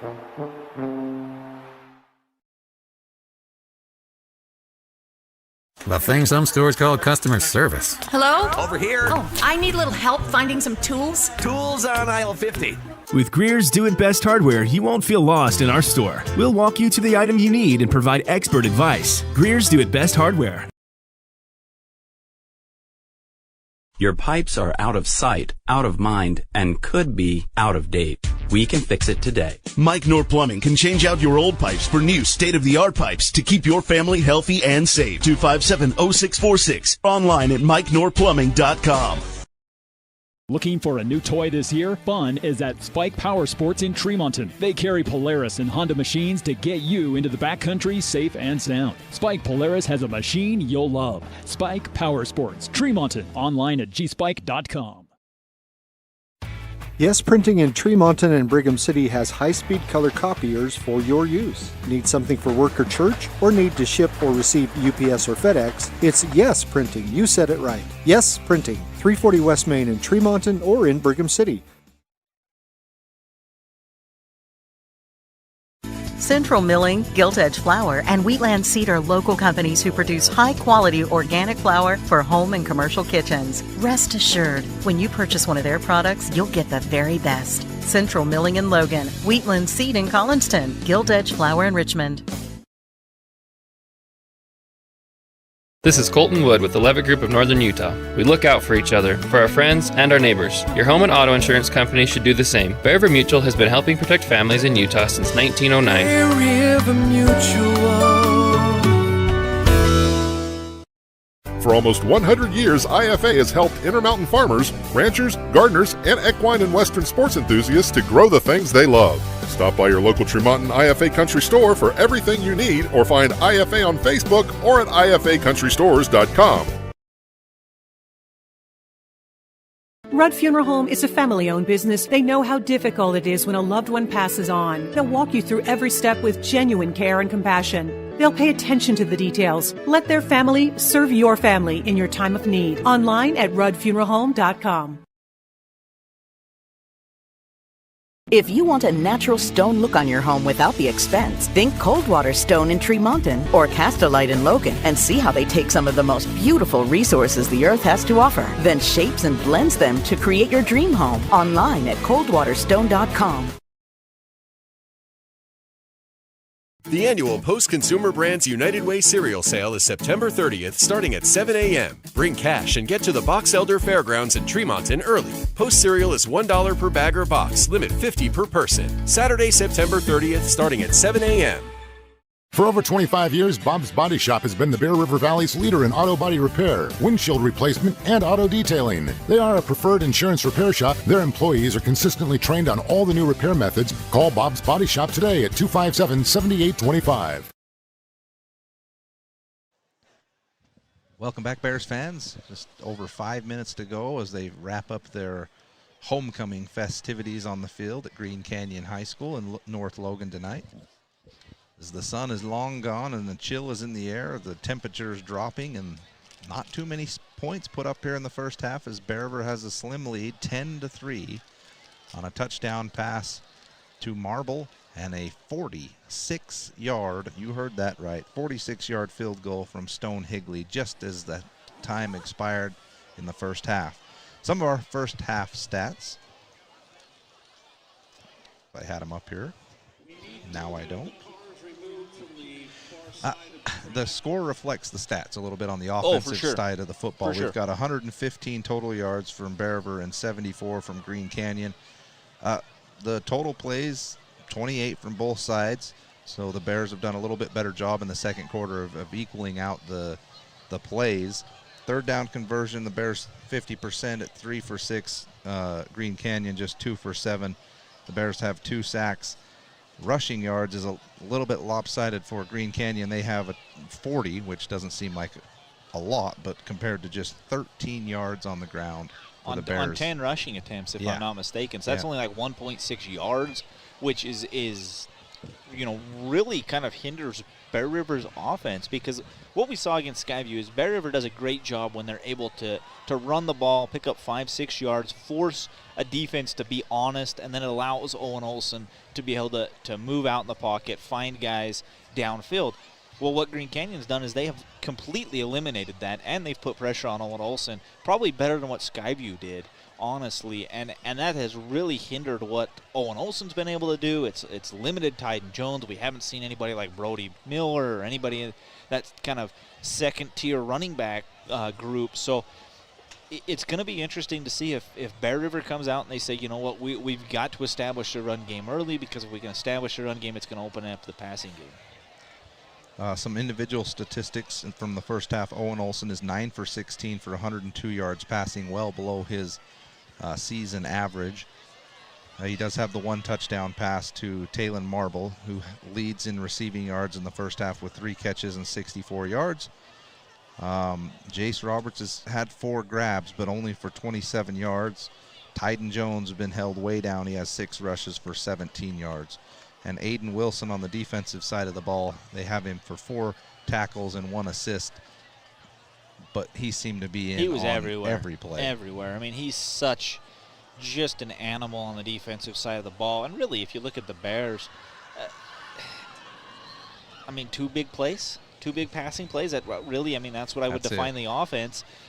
And one thing that I think the Bears went away from, and I kind of touched on in the second quarter, was in the first series of the game, the Bears came out, they ran a lot of short little out routes, some things like that, and really were starting to move the ball down the field until we threw a pick. I would like to see Bear River go back to that, because, again, I think it makes the defensive backs of Green Canyon step up. Then you can beat them downfield. It's going to force your linebackers to have to kind of spread out a little more, which is going to open up your run game out the middle. So that's something I'd like the Bears to establish here in the second half is kind of go to a few more little out routes, slant routes, and things like that, 5-yard routes, just to try to get to break it up, because I feel like right now the way the offense is going is we're going a run game, which isn't going anywhere, and then we're taking a deep shot down the field, and eventually that's not going to work out. So got to find something to get some offense here. Yeah, give credit to Green Canyon. They've been playing the deep pass, and they've defended the deep ball very well tonight. Even when the Bears have 3 and 4 guys downfield in routes, they've been there. The 1 touchdown pass came on a well-defended play. The catch was made by Marble, who absorbed the contact and went into the end zone for a score. So Green Canyon, like you say, Josh, you've got to find a way to pull them up and have their first step be towards the line of scrimmage, and then maybe you can beat them on a double move or something like that. We'll see what the Bears decide to do, as Green Canyon will start the second half with the ball. We're still just over a minute away from being able to start things in the third quarter. So let's take another short break. You're listening to Bear River Bears football on 104.9 The Ranch. Kent's Market in Tremonton has all your grocery needs, but did you know they have an amazing sporting goods section with scopes, bullets, hunting licenses, and more? Kent's in Tremonton is your local drop-off for dry cleaning. Kent's Market in Tremonton, more than a grocery store. You've known Gem Electric for years, but did you know Gem Electric also sells emergency generators? Gem Electric now sells and installs Kohler brand standby generators for your home or business. Installed by Gem Electric in Tremonton. Call Gem Electric for pricing today. Find that their service and expertise are shocking. From what's happening in local political elections, to breaking news, to photo galleries and replays of the latest games. If it's happening in our community, it's on CashValleyDaily.com and the Cache Valley Daily app. Local, relevant news on CashValleyDaily.com. Wonder why Riverside Corner Sinclair on Valley View Highway is so darn busy? It's because they serve up the best hot made-to-order breakfast, lunch, and dinners around. And it just gets better and better. Make sure to stop and fill up your car and yourself at Riverside Corner Sinclair. Don't get caught without power to your home or business. This is Tyler with Golden Spike Electric. We offer Generac backup generators to keep your home or business warm, avoiding frozen pipes, loss of valuable food, or even a flooded basement. Contact Golden Spike Electric so you'll never be without power again. Golden Spike Electric and Generac. Your Cache and Box Elder County McDonald's take pride in being part of our community. Your local McDonald's is hiring with flexible hours, tuition reimbursement, and great pay. Start your career today. Apply at careers.mcdonalds.com. McDonald's is an equal opportunity employer committed to a diverse and inclusive workforce.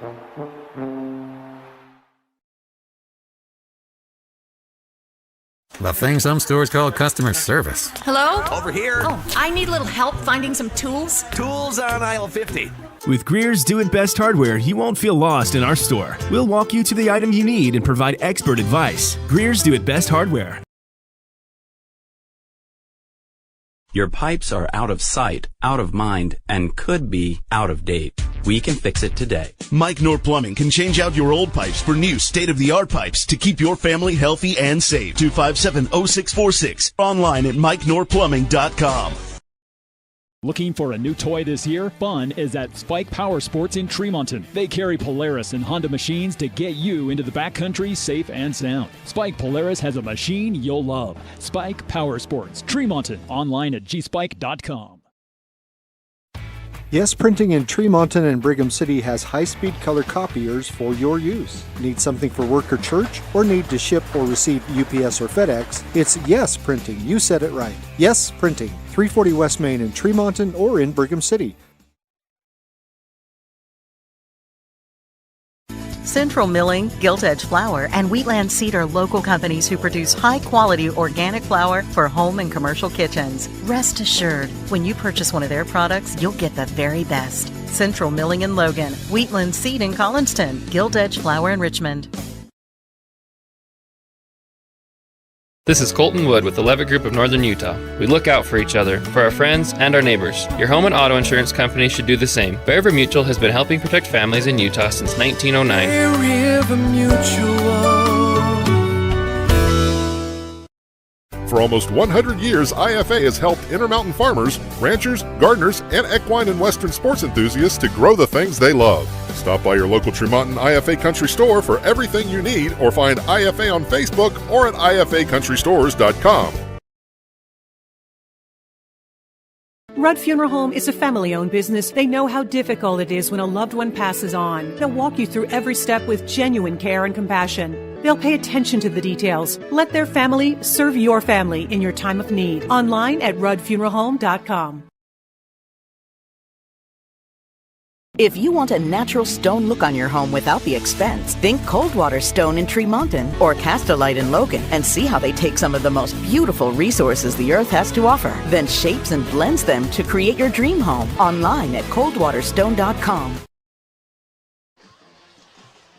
Welcome back, Bears fans, to North Logan tonight as we are visiting Green Canyon High School on homecoming for the Wolves. And the Bears so far spoiling the party, up 10-3 as we're just about ready to start things in the third quarter. The Bears will receive the second half kick.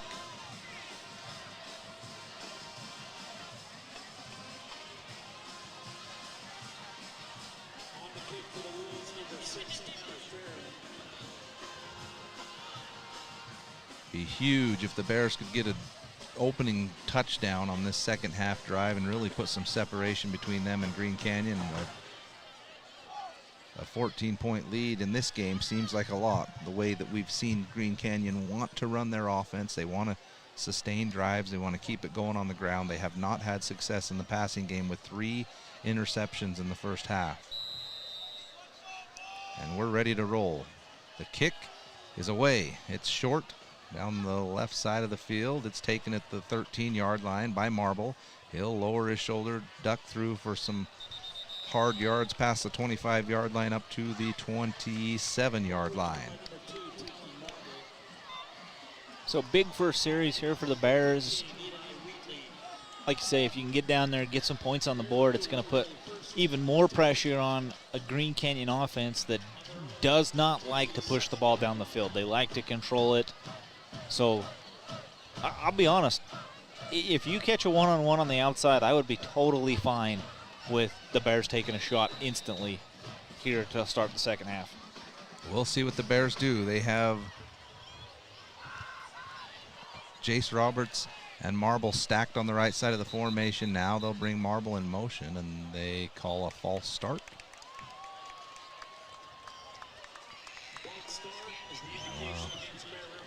I did not see a false start. They brought a guy in motion. I think I'm unsure. That was weird. Where they were pointing, he looked like he was pointing to Tyden Jones and saying that Tyden Jones lifted his arms up and down. That was weird. So moving back 5 yards, 1st and 15. The 23-yard line. Again, they'll run the same formation. They'll bring Marble in motion from the right to the left. They'll hand off to Tyden Jones. First opening there. First good opening that we've seen, and he'll get about 5 yards back to just past the original line of scrimmage. And excuse me, that was Brager on the carry for Bear River. And that's something you're going to have to see here in the second half. You're going to have to see the Bears establish that run game early, which is going to allow the passing game to open up on the outside and allow guys like Jace Roberts and Marble and Martin to be able to get downfield and create big plays. This time the Bears will spread them out a little bit more. 2 to the left, 2 to the right. Tyden Jones in the backfield with Olsen. They'll now motion Marble across the formation from left to right. He'll stop in the slot. Fake the handoff. Throw over the middle. He's wide open. Marble's got it. He breaks one tackle and gets about 3 more yards for a gain of about 18 yards on first down, or second down, excuse me. That was the first time in tonight's game that we've actually had a wide open receiver, Yeah. no one near him. Yeah, and a great job there. Great quick play call. I mean, Olsen recognized it instantly, and before he could even really put down the fake handoff, he just pulled it back and said, I'm throwing this one over the middle. Watch this. So we'll run the same formations we did on first down. They'll stack Roberts and Marble on the right side, one behind the other. 2 running backs in the backfield. This time they won't motion, and they'll hand off to Brager again, this time over the left side of the formation. He'll pick up 6 yards on first down. Tyson Brager. I like what the Bears have started to do here with the run game in the second half. Rather than trying to go up the center, they're trying to get to the outside, sending that extra back out there as another lead blocker, which is allowing you to pick up 5 yards. I think they've run the ball 3 times, 5 yards each time. So I do like the adjustment that's been made so far here in the second half. Better not be the second quarter. I'm too cold for that. So again, they break from their spread offense a little bit here. They'll run the stacked wide receivers on the right side. 2 running backs split by Olsen. 2 tight ends. This time Olsen will keep it on the quarterback keeper, and he has nowhere to go. He'll lose 1 yard on the play. And that works great if the lead blocker hits the block the first time. But we missed the block on that one, and easy for the Wolves to drop the Bears for a loss there. So 3rd down and 7, mark it at just past midfield. 9:32 to go in the third quarter. Bears here on the first possession of the second half. Olsen, nobody in the backfield this time. Looking to throw, wants to go deep. Deep over the middle. Oh, double coverage on that one. Unfortunate for Bear River that the ball goes in and out of the hands of the defender. Intended for Marble. That was just Olsen, I think, trying to make a play. Nothing was there on that one. Yeah, just trying to force something in there. And that's actually probably one of the only handful of times this year that I've seen Olsen try to force a ball in somewhere that just shouldn't be. Almost would have liked him to go underneath on that. I think he had Martin underneath about 5 yards short on that one. That could have picked up your first down, but got a punt here. Tyden Jones back in punt formation for Bear River. He'll get the snap. The kick is away. He kicks it down the right side of the field. They will not be able to field it. Gets a nice bounce, and this one will roll all the way on its side down to the 8-yard line. Beautiful punt by Tyden Jones, and Green Canyon will start deep in their own territory.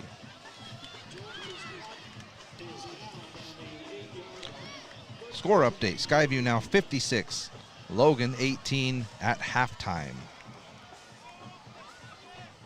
Wow, that seemed like that took a long time for them to finish for 7 minutes. Or maybe you just barely looked at that. I think that just happened. Halftime just got there.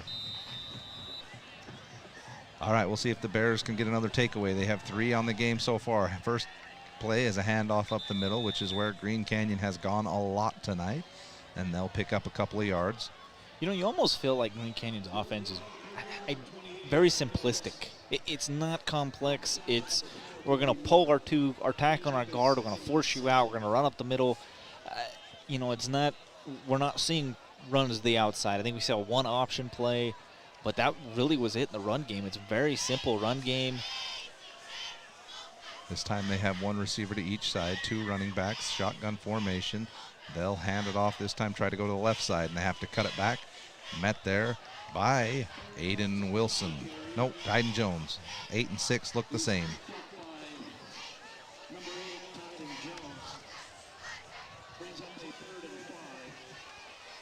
Third down and 5 for the Wolves at the 13-yard line.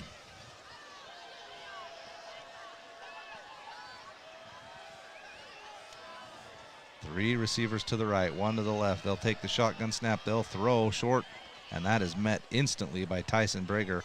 No gain. Well, they'll give him 1 yard on the play. That's going to bring up 4th down and 4. Great job there by the Bears. Force a 3 and out here, and be able to get the ball back. Clock winds under 8 minutes in the third quarter, 7:40. Back in punt formation are the Wolves, and back to receive the punt is Talon Marble. Love to have a good punt return here and be able to get you up to the 30-yard line. Snap is off to the side. Wow. For being a poor snap, he got a good kick on that one. It's taken by Marble at the 50-yard line, and he's swallowed up after a return of just 1 yard. So the Bears will start in Green Canyon territory for their second possession of the second half. Gotta love what the defense is doing for Bear River, Josh. Again, the 3 takeaways and then a 3 and out in the second half. They're just, for only having 3 down linemen, I still can't get over that for a high school team to run a 3-3-5. But when you got someone like Aiden Wilson and Tyden Jones, you get away with it a little bit. And I think what you've seen at defensively as we get ready to run this first play here is they're running some different schemes to try to free Jones and Wilson up to allow them to be able to do what they do best, which is just be monsters inside. First play is a fake handoff from Owen Olson, and he'll keep it. And that goes nowhere. He gets back to the original line of scrimmage. They've tried to run that QB option a couple of times. Great job by Green Canyon in swallowing it up.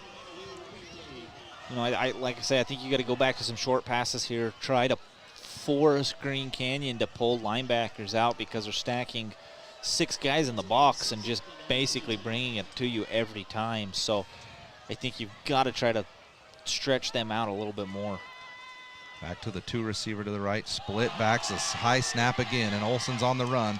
He's got it, trying to get some of the yardage back, but that's going to be a loss of 20-plus yards on the high snap.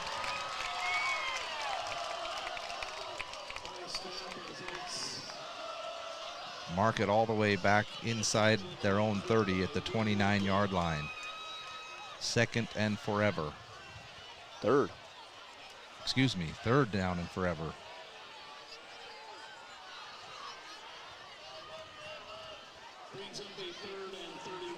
Now you're in that area where you got to be careful. You definitely don't want to turn over down here and give them life back in your own territory. Right, exactly. We'll see what they decide to do on this long 3rd down. If they're going to pull safeties in, they go with the handoff right up the middle, and Tyden Jones runs for about 4 yards. Looks like Bear River will be content to punt it away. And again, that goes back to kind of the little things we talked about in the first half, just little mistakes that are hurting you. And I realize that's a fumble that, you know, you were at your own 50, or you were at the 50-yard line, and kind of have some type of an offense going, and then, you know, you lose 21 yards, and now you're punting the ball. So. Oh, and now we fumble the snap on the punt, and Tyden Jones is going to have to just pick it up and run with it. He's unable to get the punt away, and he only picks up about 4 yards. And Green Canyon's going to take over inside Bear River territory at the 37-yard line. 2 tough plays in a row there. Yeah, they'll snap it over the quarterback's head, and then another tough snap to Tyden Jones, and he can't handle it to get the punt off. And Green Canyon's in business, trailing by 7 points with 5:04 to go in the third quarter. They're out here quickly, ready to roll after the turnover on downs. Snaps away, they'll hand off up the middle. There's 4 yards, 5 yards on first down.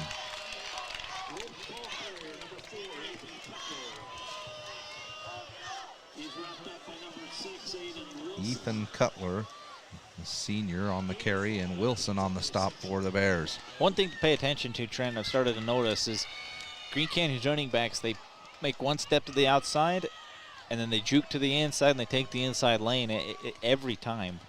So something to pay attention to. This time they fake the handoff, and the quarterback's going to keep it. Oh, great job. Great read by him. Had the option for a pitch and decides to keep it. Runs out of bounds, or is pushed out of bounds, I should say, down around the 10-yard line. Great option play as they faked the first handoff, and then they ran the option to the left side. And the quarterback kept it for a nice gain. First down. Markham at the 13-yard line. So Green Canyon now with the momentum.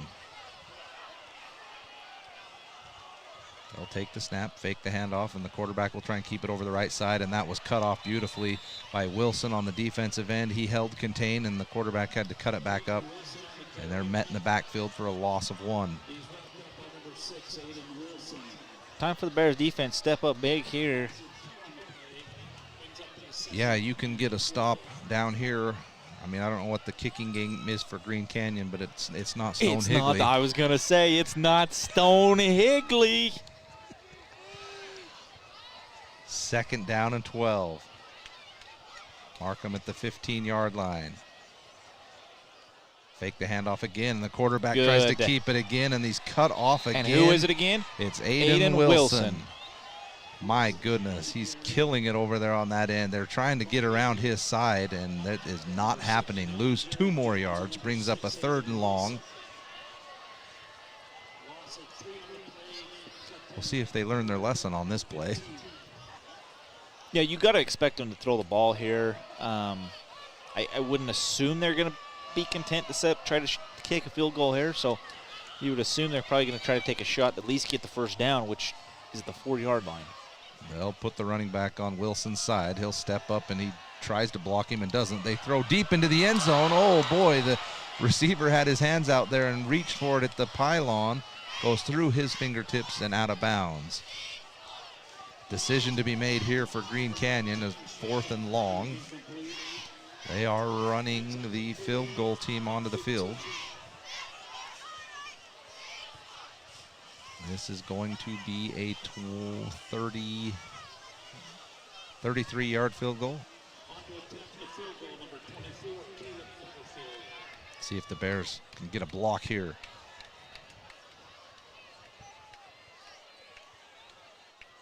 Wouldn't surprise if they fake it, honestly. Hold is down. Oh, it's got plenty, and it's right through there. Beautiful kick. Field goal is good, and Green Canyon gets 3 more on the board, makes the score 10 for our Bear River Bears and 6 for the Green Canyon Wolves. We'll take a short break on 104.9 The Ranch, your home for Bear River Bears football. The annual Post-Consumer Brands United Way cereal sale is September 30th, starting at 7 a.m. Bring cash and get to the Box Elder Fairgrounds in Tremonton early. Post cereal is $1 per bag or box, limit 50 per person. Saturday, September 30th, starting at 7 a.m. For over 25 years, Bob's Body Shop has been the Bear River Valley's leader in auto body repair, windshield replacement, and auto detailing. They are a preferred insurance repair shop. Their employees are consistently trained on all the new repair methods. Call Bob's Body Shop today at 257-7825. 2:58 to go in the 3rd quarter. Green Canyon just put a field goal on the board to make the score 10-6 for the Bears. We're all set for the kickoff.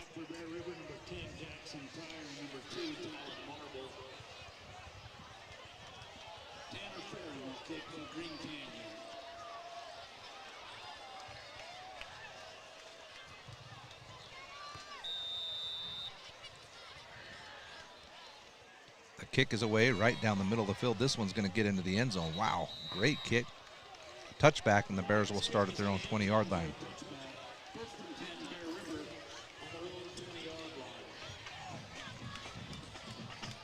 So what I thought was going to be a great opening drive for the Bears ended up stalling out. And here we sit at a 10-6 score. Really plays into Green Canyon's favor if the Bears can't find a way to get a touchdown on the board. Yeah, the Bears need to get something going offensively here. need to answer back and not allow momentum to shift. Like I say, it is homecoming night here for Green Canyon, and for the most part, been able to keep the crowd somewhat at bay. So I think you got to continue to try to do that and not let momentum change here. And they have a bunch of fans here, but like you say, Josh, really have not been able to get in this game. First play, Olson's going deep down the sideline, and the defender is there. Did he hold on to it? No, an incomplete. Oh, no, he is saying he intercepted it. First play, they try and go deep down the sideline to Jace Roberts. The defender's there, and it's an interception from Green Canyon.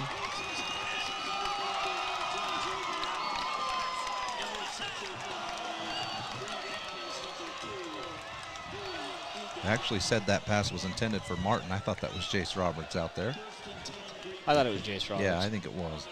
But again, throwing a pass under distress, the offensive line has got to do a better job of limiting the pressure in the backfield, and now the Bears really going to be back on their heels, having to step up defensively.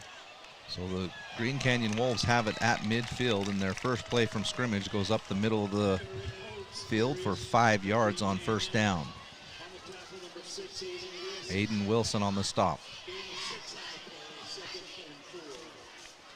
Second down and 4 from the 44-yard line. Green Canyon again in Bear River territory. After that last kick, they're only about 12 yards from being in field goal range. This time they'll try and go up the middle again. This time it's a team tackle for the Bears. Blow the whistle. I'm not sure what they're doing there. They let the play continue, and they'll get Green Canyon 2 more yards out of the play. They didn't think you could push the pile in high school. First down.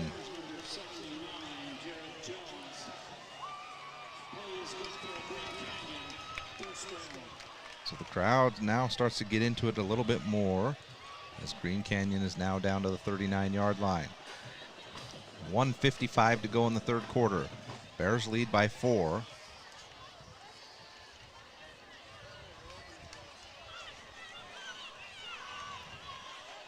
Green Canyon will run 3 receivers to the left side of the formation, 1 to the right. Lone running back next to the quarterback. Wilson takes the snap. Looks to throw. He's unsettled back there. Now sprints out to the left side. Throws back across his body. No one was home. I thought Marble was going to come across to intercept that. He throws it right between Marble and Tyre.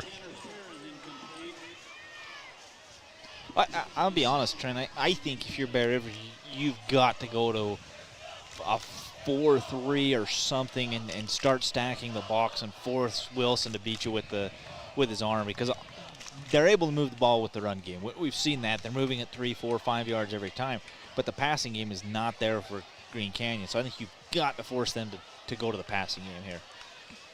Bears will stay with the 3-3. This time they'll bring 2 guys on a blitz, and just as you suggest, Josh, they stuff it for 2 yards behind the line of scrimmage. At least if you don't go to a 4-man front, you got to commit to bring 2 guys with it. Yeah.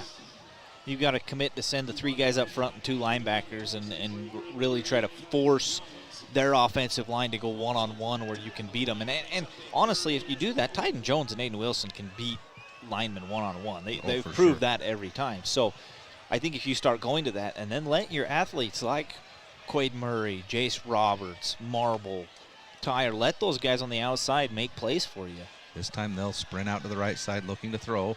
They'll throw. The throw is low. I'm not sure if they're calling it a catch or not.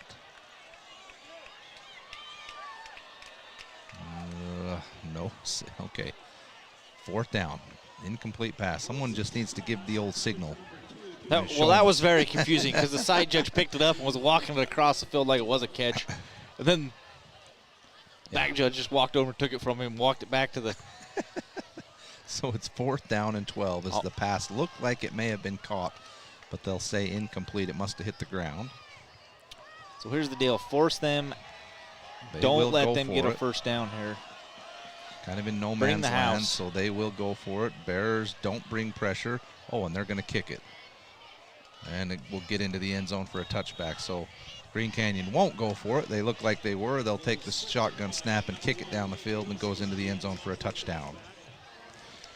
35 seconds to go in the third quarter. The only score so far in this quarter was a 34-yard field goal from Green Canyon. 10-6. Only touchdown on the night was a 42-yard pass, right? Yeah. Olsen to Marble. Yep. So the Bears are out there ready to roll. Yeah, this time. if you're the Bears, you start throwing a trick play here, try to mix something up, try to spark the offense a little bit. Maybe run a reverse or something here. They'll take the snap, looking to throw over the middle. He's got Jace Roberts on a crossing route, and he'll pick up good yardage on first down. Give him 5 yards. I do like that play. I like that play a lot. I think it's there. I think it will be there the remainder of the night. And then it forces Green Canyon's linebackers to not suck in and play the run so much. Brings up second down and make it 4 yards for Bear River at their own 25-yard line, 26-yard line.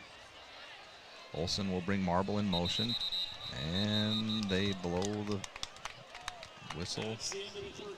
Oh, I didn't see a flag. I'm like, we got whistles, no flag. That was the end of the quarter. We'll take a short break. Bear River leads 10-6 over the Green Canyon Wolves on 104.9 The Ranch. Kent's Market in Tremonton has all your grocery needs, but did you know they have an amazing sporting goods section with scopes, bullets, hunting licenses, and more? Kent's in Tremonton is your local drop-off for dry cleaning. Kent's Market in Tremonton, more than a grocery store. You've known Gem Electric for years, but did you know Gem Electric also sells emergency generators? Gem Electric now sells and installs Kohler brand standby generators for your home or business. Installed by Gem Electric in Tremonton. Call Gem Electric for pricing today. Find that their service and expertise are shocking. From what's happening in local political elections, to breaking news, to photo galleries and replays of the latest games. If it's happening in our community, it's on CacheValleyDaily.com and the Cache Valley Daily app. Local, relevant news on CacheValleyDaily.com. Wonder why Riverside Corner Sinclair on Valley View Highway is so darn busy? It's because they serve up the best hot made-to-order breakfast, lunch, and dinners around. And it just gets better and better. Make sure to stop and fill up your car and yourself at Riverside Corner Sinclair. Don't get caught without power to your home or business. This is Tyler with Golden Spike Electric. We offer Generac backup generators to keep your home or business warm, avoiding frozen pipes, loss of valuable food, or even a flooded basement. Contact Golden Spike Electric so you'll never be without power again. Golden Spike Electric and Generac. Start of the fourth quarter, Bears 10, Green Canyon 6. Bears will now be moving from right to left on the dial. They'll be at their own 26-yard line. Second down and 4. 3 receivers to the right, 1 to the left. Jones in the backfield. They'll hand off to Jones, and he is met instantly on that right side. Loss of 2 yards on the play. And the big thing is Green Canyon's defensive line is just a step quicker than what our offensive line is. I mean, they're just beating them to a spot and being able to get in the backfield. So now instead of a manageable 3rd and 4, we're looking at a 3rd and 7. 3rd and 7. The Green Canyon student section tries to make a little bit of noise, see if they can get a stop. Bears bring in more of a bunch formation on this call. Olsen takes the snap, looking to throw down the right side. He will throw deep over the middle. Touchdown. That's intercepted. And luckily, Brager is there to bring him down after a gain of he gets down inside the 20. I think he actually fumbled it, and it's recovered by Green Canyon. But here they are, set up again beautifully inside Bear River territory. That ball just hung up a little too long. Yeah, and safety in the backfield at number 6. Tanner Farron just kind of read it there and steps up, picks the ball off, and then good return as well. So now you put pressure on the defense again, and you got to come up with a stop.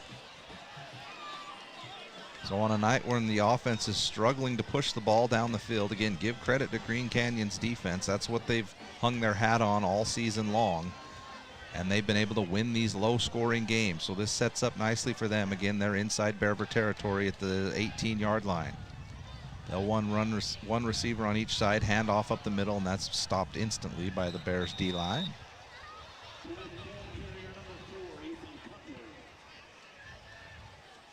Tyson Brager comes up off the bottom of that pile, first one to meet him.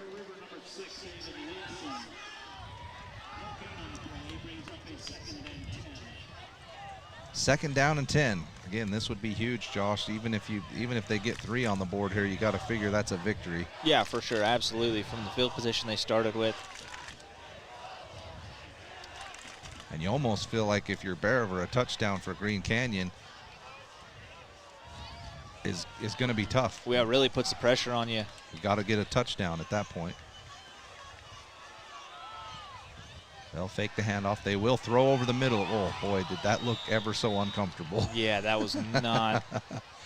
The quarterback faked the handoff, looked to throw the slant over the left side, and that was like I'm going to try and shot put it to you so I make sure I don't throw a pick. Like that was just guided in there type deal. And yeah, that was very uncomfortable throw. And the bad part is he actually had the receiver. If he leads him there, he hits him, and they pick up some yards. So had the free safety beat. But big third down here for the Bears. 3rd and 10. We'll see if they can hold Green Canyon here to a field goal attempt. If that's what they choose to do, they'll take the shotgun snap. They will fake the handoff over the middle, and here they run a reverse with the quarterback. He's going to run it in for a touchdown. There's the trick play that we've been waiting for, a misdirection, and Green Canyon runs it to perfection. Yep. Green Canyon set it up all night long and ran it right there and take their first lead of the night. So on the fake handoff, the quarterback literally just spun around to the opposite direction, and he ran untouched down the right side into the corner of the end zone.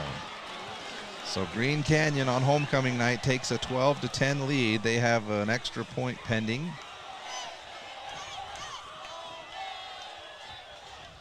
The kick is up, and it's good. So Green Canyon's going to lead by 3 with 10 minutes and 10 seconds to go in the game. They finally broke through for their first score, and it was a big one. On the interception from Olson, the run back gets them in scoring position, and the trick play on the reverse, and they're into the end zone.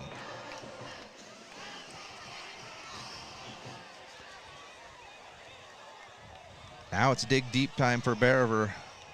It will be really unfortunate to follow up that great performance against Skyview, even though it was a loss.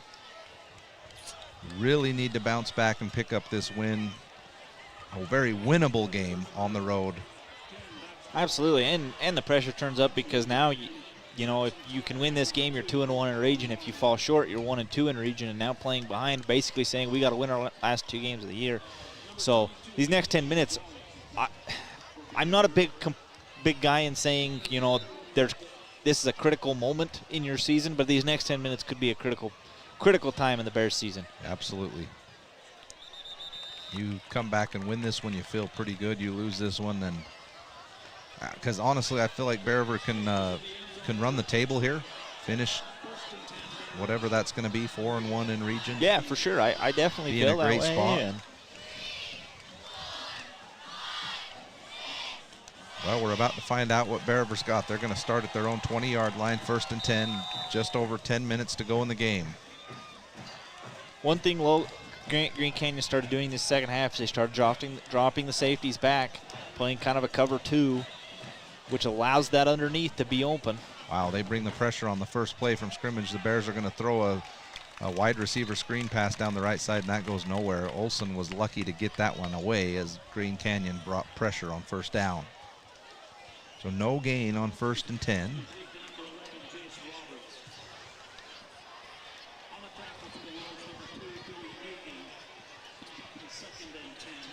Second down and 10. This is where you can take your shot down the field because you're going to go one-on-one on this near side. We run Jace over the center, go ISO on the outside. Fake the handoff, and the throw goes over the middle to Marble, and it's through his hands, incomplete, and here we're in a long 3rd and 10.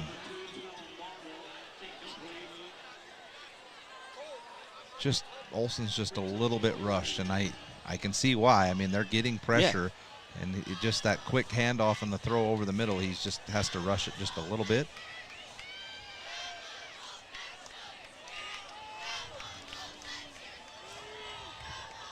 So here we go, 3rd down and 10. 3 receivers to the left, 2 to the right.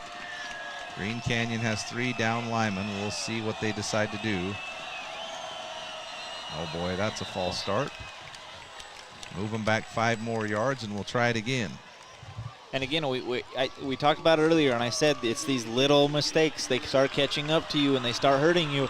This is the type of stuff that I was talking about. Now you're setting yourself back another. Now it's 3rd and 15, you just continue to put your back against the wall, and against any team, if you continue to do that, that team's going to have multiple chances to beat you.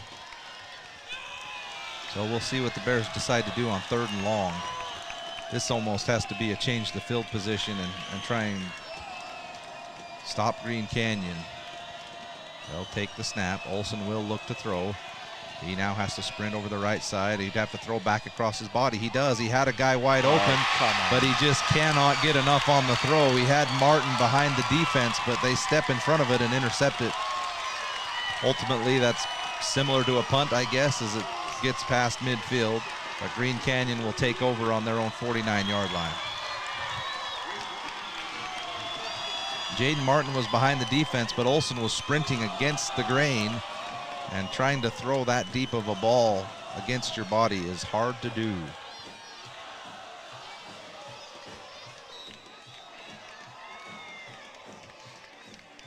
So Green Canyon takes over 1st and 10 at their own 49-yard line. They've got all the momentum here in the 4th quarter. 9:15 to go in the game. They'll hand off up the middle, met by Tyden Jones, and it's for a loss of 1 yard on the play.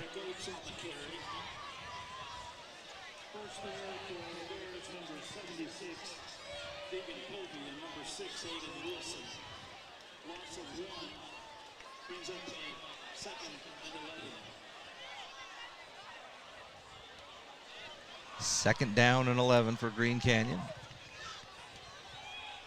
Almost feel like you got to force a turnover here for the Bears. Take the snap. They'll try the same play over the middle, and this time it's met again. No gain, maybe a gain of 2. Stop the play before someone gets hurt. That time it was Brody Miller there on the initial hit. Give him 2 yards on the play. It'll be 3rd down and long. Okay, now after the DBs, read Wilson's eyes, because he's telegraphed throws all night long. Don't bite hard enough that they're able to fake you out, but read his eyes enough that you've got a chance to maybe make a play here and pick one off, because a pick 6 here would be huge.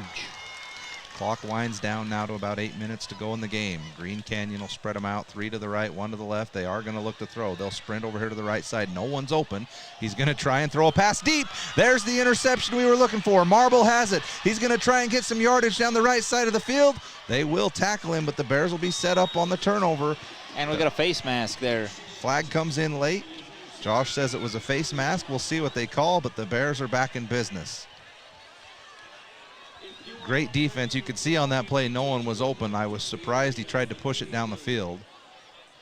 That's going to be the 4th interception of the game for the Bear River defense. Unfortunately, though, Green Canyon has a few interceptions of their own. Face mask it is, Josh. You are correct. Tack 15 yards onto the play, and the Bears are going to be set up near midfield with 7:49 to go in the game. Like I say, you felt like the Bears needed to create some type of a turnover there, and now you kind of, the little pendulum, or what? How would they call those? The pendulum? Yeah, that thing. Now it starts to tilt back on the momentum, First snap, they'll sprint it to the right side with Olson on the quarterback keeper. There's 3 hard yards on 1st down. Boy, the running game has just been tough to get anything going. But this has to be a touchdown drive. At least a field goal. I think you've got to get down the field and at least tie the game up here.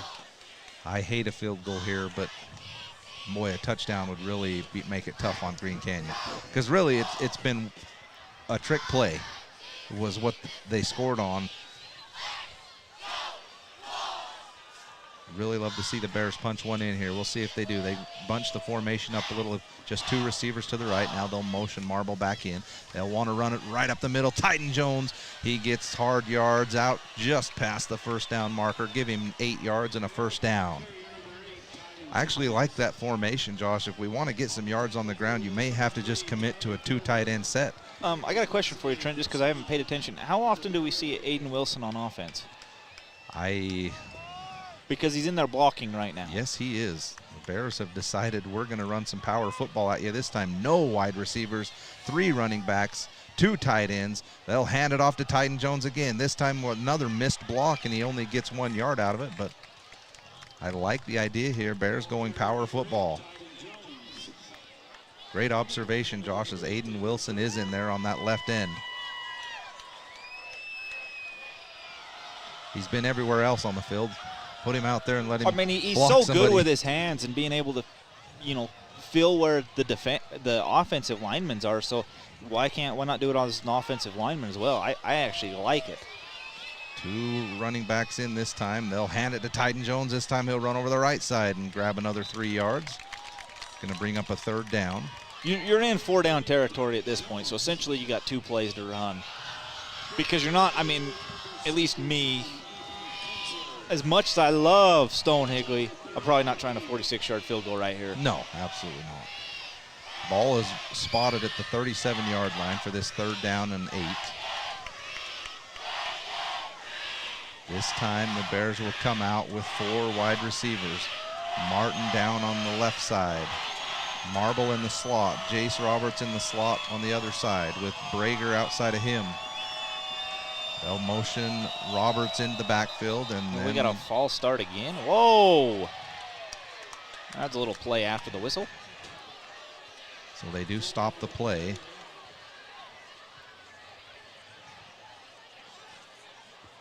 They're moving the ball forward. Encroachment? Encroachment, and they blew the play dead. Usually they let the play play out, but they'll stop it and give the Bears 5 yards. It brings up a 3rd down and 2. 2.5 maybe. Ball spotted at the 32-yard line. Now you for sure this is. Oh, it's absolutely. It's got to be 2 down straight ahead. Power football, get the 1st down, and let's run some more clock. The clock is ticking down towards the 5-minute mark of the 4th quarter. Bears trailing 13-10. They do. 2 receivers to the right. Power football again. No one to the left. They motion Marble back towards the line of scrimmage. They hand off. You've got to pick that block up. Met behind the line for no gain on the play. How that guy's getting through untouched is unbelievable. 4th down and 2.5 yards.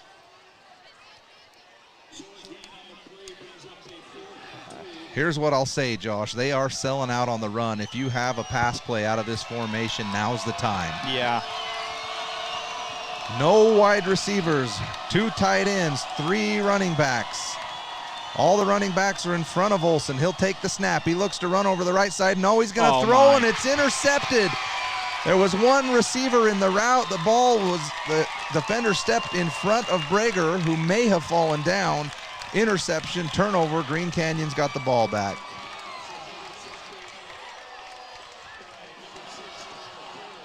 So even the one time you think you'd maybe get them on a pass play, they had 3 defenders around our lone receiver, and Green Canyon is pushing all the right buttons on defense. They'll take over on their own 38-yard line. Now the clock becomes the issue. Can Bear River get stops and keep Green Canyon from running the clock out? Bunch formation from the left side. They'll hand off up the middle, and there's a big play. That's a 1st down all the way up to the 49-yard line. That one hurts.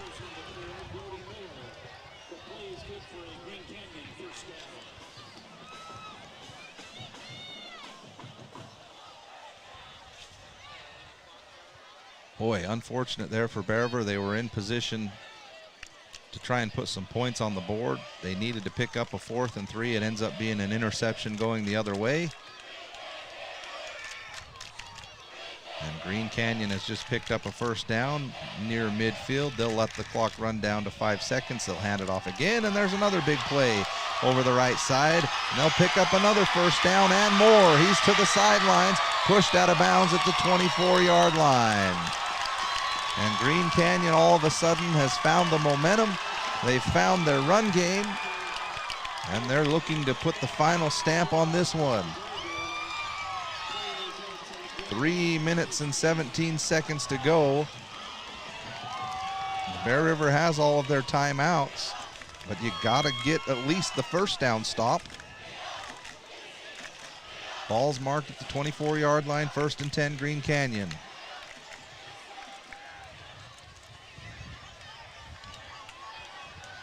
Luckily, he was forced out of bounds, which stopped the clock on that play. They get it down to 2-1. They get the play off. They run a misdirection this time over the left side. Wow. And he's got an open lane to the end zone. Luckily, chased down from behind by number 31 for the Bears. Is that Murray? Was he 30? Yeah, Quade Murray. Quade Murray. Yep. First down, Green Canyon, and this time Bear River will have to call a timeout. So we haven't seen this from Green Canyon. They have been running the ball well for 3 or 4 yards, but now they've busted off 3 huge runs. And now the Bears are really in a tough spot as Green Canyon can run 3 plays and Bear River only has 2 timeouts. So either way, this is going to get down under 2 minutes before Bear River has a chance to get the ball back. This is a tough one, Josh. Yeah, and again, you're going to go back, and I think if you're the Bears and you're the coaching staff, you're going to go back and you're going to look at this game and you're going to say, we made too many mistakes, too many little mistakes that cost us. You know, false starts that put us back instead of being at 3rd and 5. Now we're 3rd and 10. You know, we 5 turnovers tonight, which is probably more than they've had in the last 3 games. Just mistakes aplenty tonight, and when you get in games like this, and that's the type of game that Green Canyon wants to play. They want to play a slugfest, a dirty, I don't want to say a dirty game, but a game in the trenches. They want to so muck to it up. speak. Yeah, exactly. And they've done it well tonight, and it's really just foiled the Bears offensively. Yeah, from what I've seen, the best defense we've faced so far, Green Canyon has lived up to the hype as far as when they win, they do not give up points. That's holding true tonight as they run the play up the middle. A flag comes in, thrown back towards the line of scrimmage from the back judge, and they will get Green Canyon for a hold. They'll move them back 10 yards.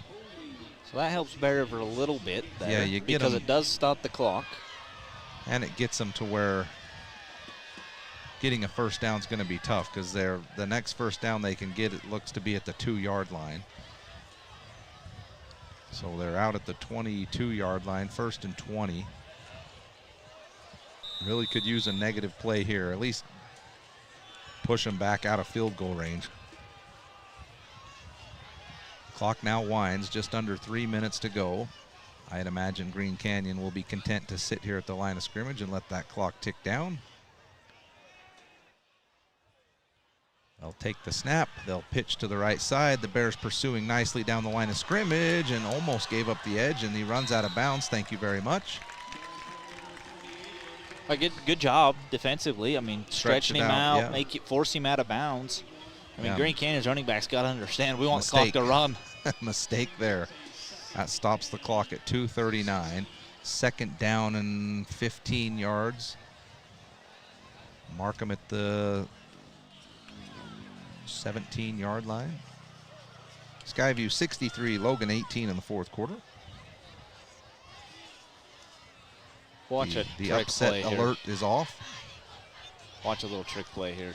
Yeah, there's a lot of room on the left side of the field and one receiver over there. They will hand off over the left side. Bears really weren't set on the defensive side, and it shows. They get it all the way down Now I think to you got the to call a 7-yard timeout. line. You got 3rd down. Bears do call a timeout. 2:26 to go in the game. It's going to be 3rd down and 6. Here's the thing. From the if you're 8-yard the Bears, if you can get a stop here, you did block a kick last week, so you know you're capable of it. So this game isn't out of reach by any means. And plus, you end up with a 2-minute, and you can go to a 2-minute drill, which might help the Bears offense if all of a sudden you just start running up to the line and forcing Green Canyon to do something defensively. play and not think. Yeah. So game still isn't out of reach, I don't think. I think you still have a chance here. And we've seen the Bears can move the ball quickly down the field. Unfortunately, tonight has been all about the Green Canyon defense. They've forced turnovers, more so here in the second half than the first half. The Bears have gotten plenty of turnovers themselves. I believe the Bears have 4 interceptions. But Green Canyon's come up with 2 fumbles on bad snaps, and recently here in the second half have come away with 2 big interceptions, maybe 3. as the Bears have tried to force a few things on the offense. When you get a little frustrated and held back, you tend to push the ball in places it shouldn't be. And here we stand down 3. Here's a handoff straight up the middle. He breaks free and is going to get into the end zone. No, he's going to get to the 1-yard line, but unfortunately that's enough for a first down. That's going to just about do it. My goodness, that just can't happen. You know what they're trying to do. He's met at the first level, is able to escape the first tackle. But it's been there all night. Yeah. I mean, they've been able to do it all night, and that's the issue that you have when you run a 3-3-5 stack defense, is you don't have the pressure up front to be able to limit that. And it's just really difficult to do in high school to have three down linemen try to stop a run game. Yeah, it's hard. And the Bears have been lucky that they've been in a lot of games where teams have had to try and get into the passing game. Green Canyon breaks the huddle quickly. They go up the middle, and they're into the end zone for a touchdown. And that's going to do it.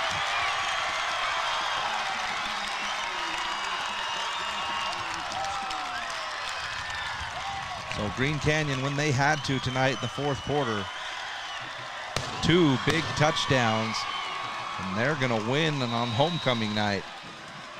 19-10, PAT pending.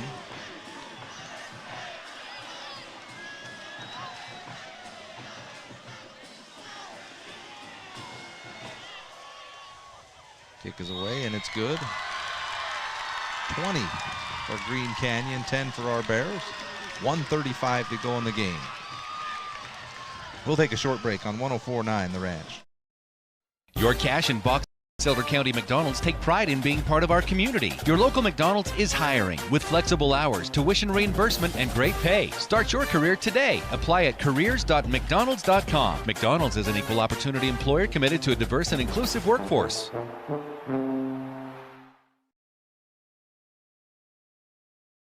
The thing some stores call customer service. Hello? Over here. Oh, I need a little help finding some tools. Tools on aisle 50. With Greer's Do It Best hardware, you won't feel lost in our store. We'll walk you to the item you need and provide expert advice. Greer's Do It Best hardware. 1:35 to go in the game. Green Canyon just sealed this baby up with a touchdown to make it 20-10. And unfortunately for Bear River, it's going to be back to the drawing board after the huge game against Skyview, where your offense looked incredible and dominant down the stretch. They're left with more questions than answers tonight, as the offense has been unable to get anything going. Bears on the kick return will start from their own 27-yard line.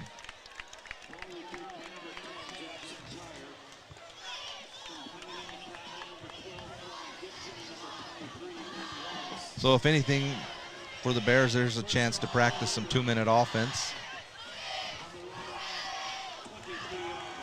Yeah, I mean, you're going to have to, basically you're looking at a Hail Mary and a miracle is what we're looking at. So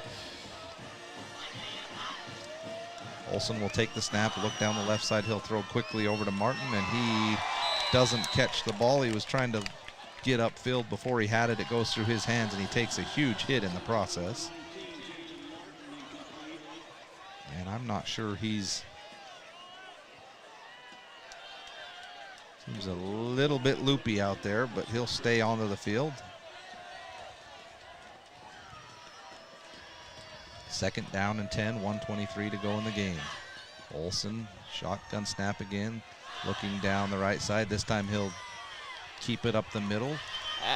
I understand what you're trying to do here with 2 minutes, but if I don't want Owen Olsen running the ball right here from the coaching staff. He picks up the first down. Bears will go quickly here. He'll take the next snap. Looking, wants to go deep. They'll run a comeback route to Martin. This time he catches it. He's out of bounds at the 45-yard line. So good job by Martin recognizing the defense and just turned it back, and Olsen put it right on him. Another first down.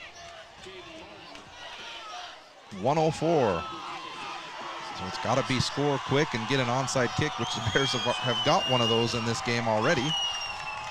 Just have not been able to capitalize and put any points on the board with all the turnovers they've got.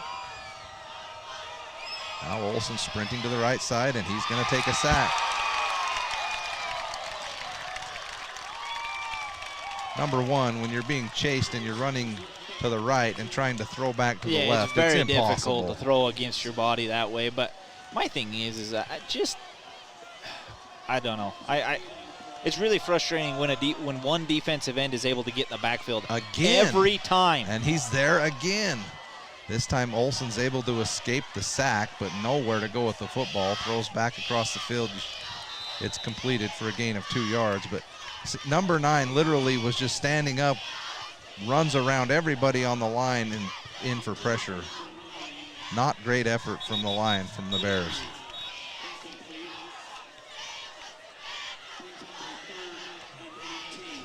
The clock now runs at 16 seconds. They're going to put time back on the clock, as there should have been. Because they called the pass incomplete, I thought.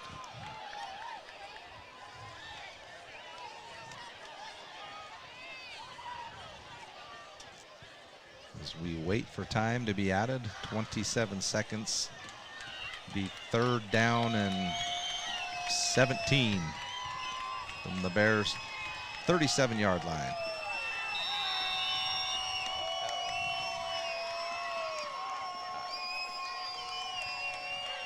Okay, well, there was a false start on that. They'll throw over the middle of the field, caught by Marble. Get out of bounds. He can't get to the sideline. He's into Green Canyon territory at the 46-yard line. They'll spot the ball, and Bear River's going to call timeout.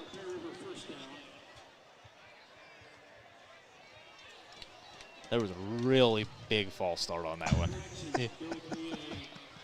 Our lineman took about 3 steps backwards and then walked back forward. And they're asking for more time back on the clock. 18 seconds. It's all for naught, though, as Green Canyon's going to win on homecoming night, as they're up by 10.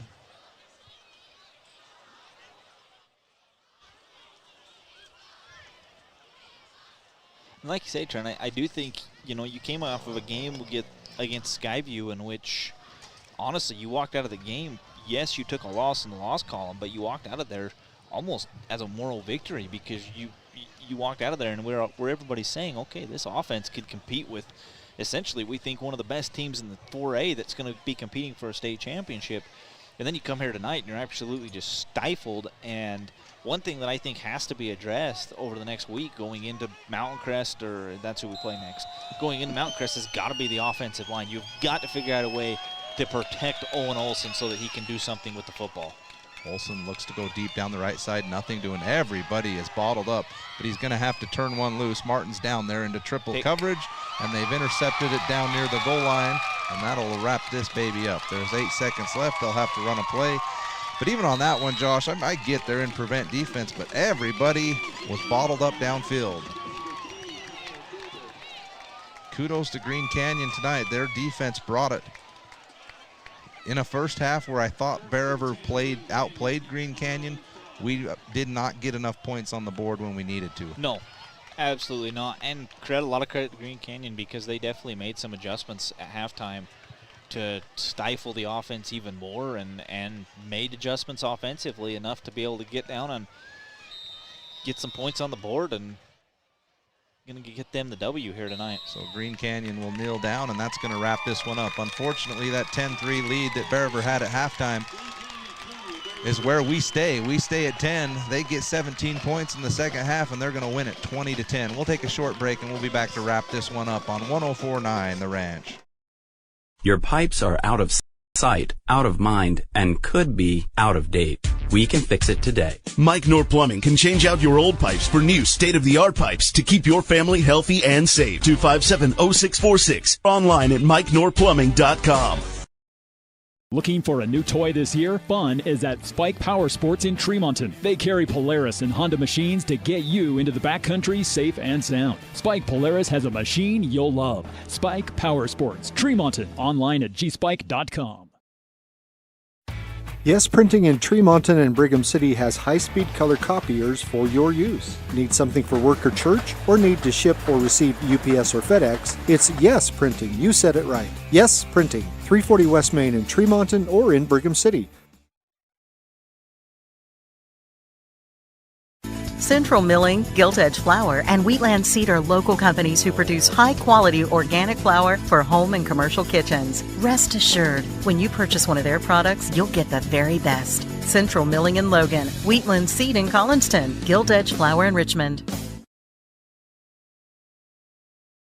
This is Colton Wood with the Levitt Group of Northern Utah. We look out for each other, for our friends, and our neighbors. Your home and auto insurance company should do the same. Bear River Mutual has been helping protect families in Utah since 1909. Bear River Mutual. For almost 100 years, IFA has helped Intermountain farmers, ranchers, gardeners, and equine and western sports enthusiasts to grow the things they love. Stop by your local Tremonton IFA Country Store for everything you need, or find IFA on Facebook or at ifacountrystores.com. Final from Green Canyon High School. Green Canyon storms back in the second half and beats Bear River 20-10 after the Bears led 10-3 at halftime in a game where the Bears outplayed Green Canyon in the first half but were unable to get points on the board when they needed to.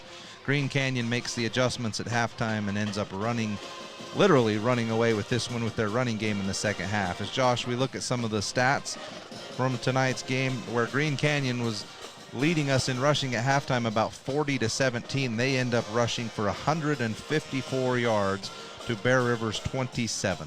Yeah, and I talked about it a little bit earlier in the game, or in our pregame show. The Bears' offense, the way it's set up, the run game has to complement the pass game, and the pass game has to complement the run game. One cannot survive without the other, and you saw that tonight. As soon as the run game was eliminated, and it essentially was eliminated from Bear River's offensive scheme, then the defensive backs and the secondary of Green Canyon were just able to tee off all night long. Forced 5 picks, I think, tonight. 1 fumble recovery. I mean, you have 6 turnovers. It's pretty hard to win any game when you have 6 turnovers. So just a really rough one. And really, I'll be honest, one that's going to be hard to swallow. I really feel that way. I felt like this was a game that you had a chance to come in and win, get to 2-1 in region. I felt like you can beat Mount Crest. I feel like you can beat Ridgeline. I felt like he'd walk out of here 4-1, and they come in here and just get absolutely stifled by I'll be honest, a very, very good defensive team. I'm not taking anything away from Green Canyon, but just the lack of offense that was there tonight was really, really hard for Bear River. Yeah, one thing that was a big challenge for the Bears was to try and block Green Canyon's 3-man front, and they were able to get pressure all night long with just bringing 3 and 4 guys, which let their defensive backs, like you say, Josh, sit back and really pick at the Bears' passing game. One bright spot for the Bears tonight was their defense at times. For the first time, we see the Bears get 4 turnovers of their own, and if you'd have told me, Josh, before the game that the Bears were going to end up with 4 takeaways, I'd say you get out of here with an easy win. Yeah, oh, absolutely. I think if we'd had that conversation, and even if you'd said, hey, you're going to hold the opponent to 20 points, I would have said, okay, we're walking out of here with a win tonight. But you got to give a lot of credit, I think, on the defensive side of the ball to Hayden Wilson for what he's done. I mean, the kid has been basically the heart and soul of that defense. He has been a monster. Able to beat guys off the line, get in the backfield. Seems like he's on every tackle is what he is. And then you saw him come in offensively, and I like the move, bring him in offensively. He's a strong kid. I like him in there at tight end where he can push guys around and block when you were having a very, very difficult time with your offensive line being able to contain anyone. So big thing, but I will say this is now the second game in a row where I've had to watch the opposing student body storm the field, and I even as a commentator, I don't like it. So definitely got to make some adjustments this week and get ready for Mountain Crest next week, because that's going to be as big as this game was. That game's even bigger, because if you fall to Mountain Crest, now you're 1-3 and really putting yourself back behind the 8 ball, almost forcing yourself to have an away game come the state tournament. So we'll see how the Bears respond next Friday, as our next broadcast will be at 7 o'clock. Home game for the Bears as they return home after this 2-game trip, where there were definitely some highs, and this is about as low as it can get tonight for the Bears. Too many turnovers, unable to do anything on offense. The one bright spot and the player of the game for the Bears is Aiden Wilson. There's 2 bright spots. Oh, Stone yeah. Higley. Stone Higley's 46-yard field goal just before half. Stone Brandon McManus Higley. I'm giving him a new nickname. Somebody make me a Stone Higley jersey and I'll wear it. So we'll give Aiden Wilson the player of the game tonight, as he was all over the place on defense. He came in on the last offensive possession of the game to try and help the Bears get the run game going. We're going to wrap this one up. We're going to get back onto the road to home before they close the road down. But we'll see everybody on the next broadcast. You've been listening to Bear River Bears Football. I'm Trent Carter alongside Josh Tyre. This is Bear River Bears Football on 104.9 The Ranch.